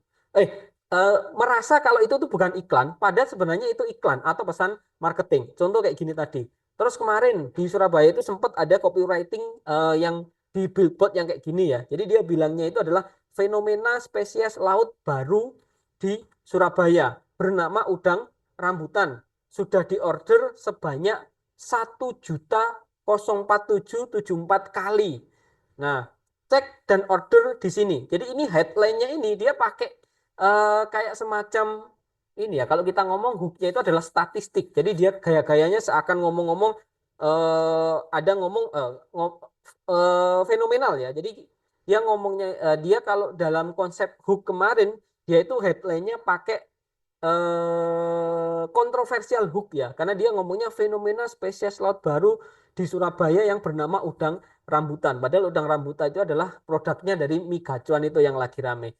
Jadi call to action-nya di sini ada ya, cek dan order sekarang di GoFood itu call to action.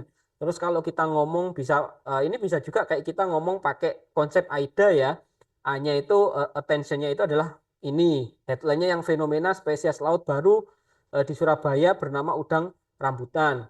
Terus interest-nya itu telah diorder sebanyak 1 juta ini 4 kali gitu ya. Nah, terus desire-nya itu ada diskonnya itu ya, diskon ongkir sampai dengan 100.000. Terus action-nya adalah cek dan order di GoFood sekarang. Jadi ini contoh copywriting yang menarik, yang baik. Jadi kita sebisa mungkin di era saat ini, di era gempuran iklan, dan iklan yang bertaburan, kalau kita bisa membuat pesan copywriting, bisa membuat pesan marketing yang lain daripada yang lain, yang nggak terlalu kelihatan, yang kayak kalau kita ngomong kemarin tuh ya konsepnya itu sedikit kontroversial, itu tuh akan lebih bagus dipadu-padankan dengan metode-metode copywriting yang sudah kita pelajari tadi. Nah itu yang pertama, mengubah perspektif dan sebisa mungkin nggak gampang ketebak. Yang kedua, copywriting yang bagus tuh yang kayak gimana? Bisa menciptakan hubungan dengan audiens. Kalau kita ngomong konsep konten, kemarin kan sebisa mungkin konten kita itu relatable. Nah, hampir sama ketika kita itu ngomong konsep copywriting, ketika kita itu membuat konsep iklan itu tidak harus secara terang-terangan ya. Tapi kadang kita itu juga bisa menggunakan sudut pandang, situasi, atau kata-kata yang bisa menciptakan hubungan dengan audiens. Kalau konsep kontennya kemarin itu konsep konten yang relatable. Jadi banyak orang yang merasakan itu sehingga orang itu wah langsung ingat mau share, mau ke foto, mau ngasih lihat ke orang lain. Contoh, saya kemarin nemu Sobat-sobat, kali ini coba tag bos lo. Jadi kemarin saya nemu sebuah campaign Sobat-sobat, kali oleh Cimori. Jadi Cimori ini lagi campaign gede-gedean. Dia itu lagi banyak masang iklan kayak billboard, kayak semacam ini ya iklan-iklan kayak gini ya. Nah, di mana kata-katanya atau copywriting-nya itu tuh bisa menciptakan hubungan banget dengan audiens. Akhirnya dari kata-kata yang dipajang, dari copywriting yang dipajang ini, banyak orang itu yang mau ngeabadiin ya. Jadi ngefoto, share di sosial media mereka, yang awalnya itu cuma campaign kayak gini, akhirnya itu bisa merembet jadi viral marketing. Contoh campaign-campaignnya itu kayak gini teman-teman. ini coba tag bos lo supaya gaji lo ditambah deh. Ada yang Jadi ini bilangnya susu Cimori aja, susu Cimori rasanya nambah mulu, saldo ATM gue kapan nambahnya? Gitu. Jadi itu relatable, banyak orang yang merasa kayak gitu. Apalagi ini dipasang di stasiun KRL. Jadi banyak pekerja-pekerja yang lalu layang dan lewat di situ. Pasti kan orang langsung ngerasa, wah bener ya, gitu ya. Aku udah kerja keras gitu ya. Akhirnya banyak orang yang sambat juga ngefoto terus dikirim di grup kantor, paling nggak dibikin story kayak gitu. Jadi ini salah satu contoh Tahu copywriting. nggak gue lagi di mana? Yes, ini gue lagi di Stasiun Sudirman. Pas banget, lagi nunggu kereta nih, salfok banget sama billboardnya Cimory ini. Emang boleh, serilet ini buat para pekerja? Bener banget nih, susu Cimory rasanya nambah mulu, saldo ATM gue kapan nambahnya? Guys. Nah, terus ada juga yang bilang kayak gini, kerjaan kamu numpuk jajarin aja.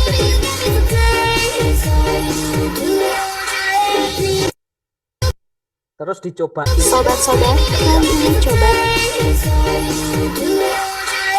Nah itu ya, kerjaan kamu numpuk jajar aja kayak gini, terus dicobain, dikerjain. Jadi ini contoh konsep-konsep copywriting yang ringan, tapi itu tuh bisa menciptakan hubungan dengan audiensnya mereka, sehingga banyak orang yang mau share, orang itu yang merasa engage, dan akhirnya bisa menciptakan viral marketing dan brand awareness untuk brand tersebut.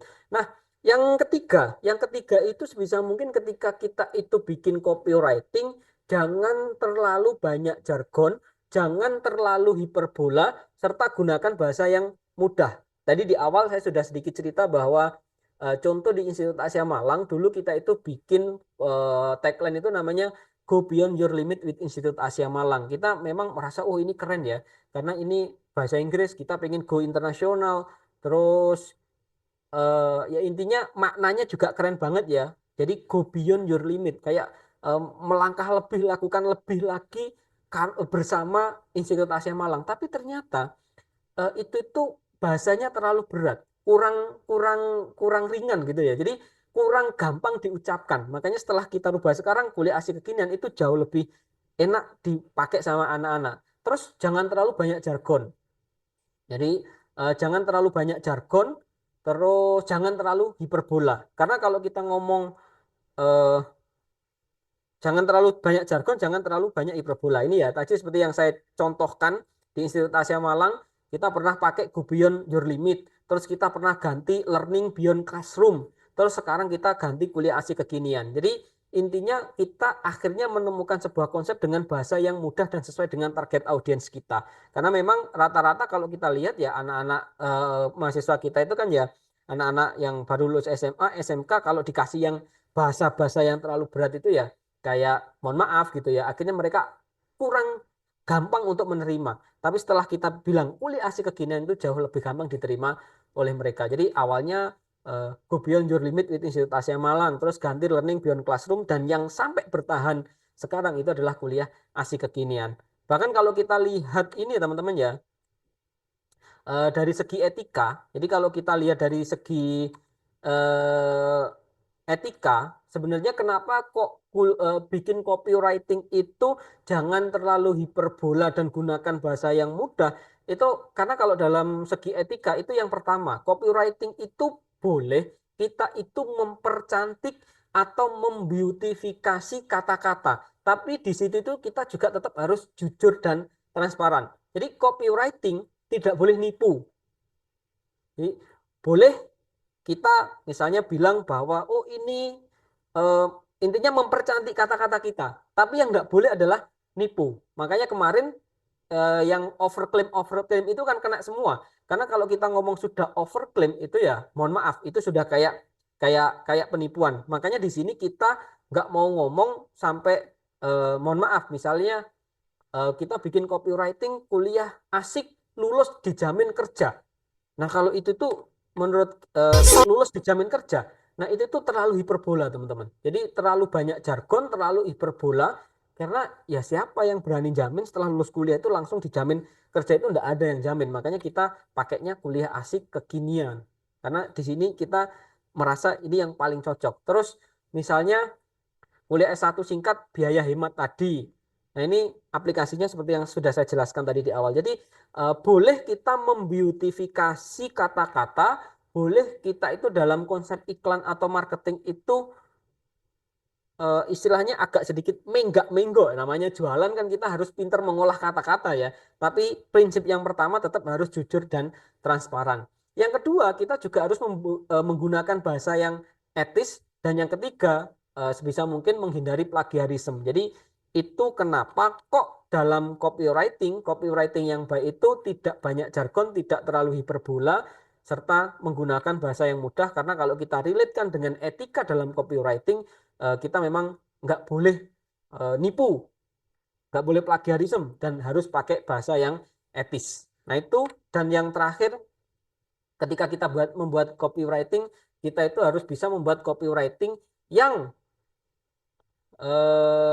ini ya, membuat orang, audiens kita ingin membaca atau melihat terus. Jadi salah satu ciri copywriting yang menarik adalah membuat audiens penasaran. Ini mainannya adalah di hook atau headline, tapi di sini sudah nggak akan saya bahas lagi karena di minggu kemarin kita sudah bahas tentang hook atau headline. Dan yang terakhir, ketika kita bikin copywriting, kenapa kok tadi kita belajar yang namanya Maslow, teori psikologinya Maslow tadi, karena ketika kita bikin copywriting itu tuh harus sesuai dengan target audience.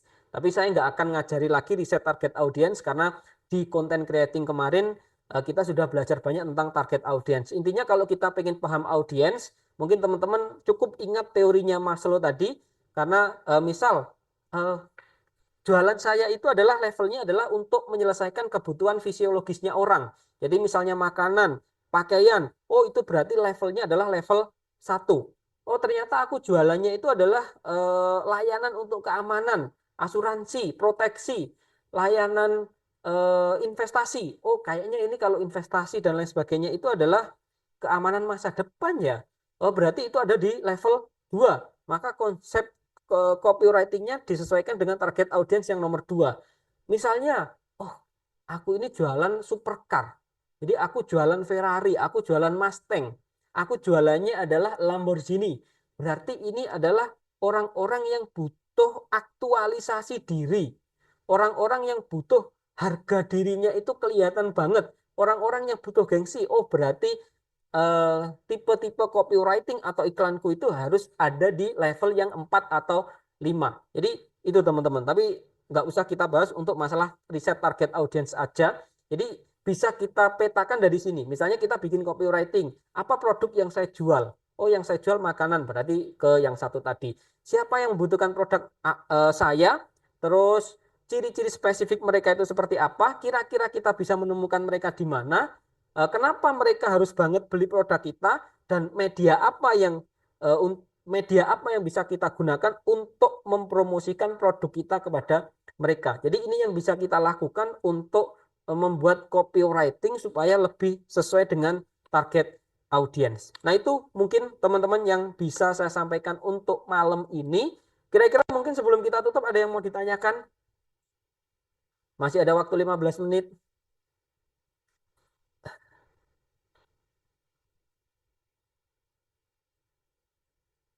Sebelum pertemuan terakhir. Kira-kira teman-teman UASnya mau minta yang kayak gimana? Konten ya? Yo, konten aja, udah konten aja. UASnya satu topik apa berapa gitu? Apa cukup satu aja? Saya Cukup kemarin satu.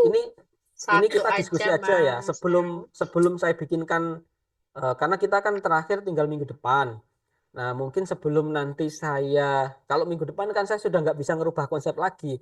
Nah sebelum kita tutup mungkin saya ingin diskusi sebentar kira-kira UASnya kayak gimana. Saya punya gambaran itu karena kita belajarnya adalah konten dan copywriting. Copywriting sudah kita bahas tadi. Nah saya itu pengen teman-teman bikin konten marketing.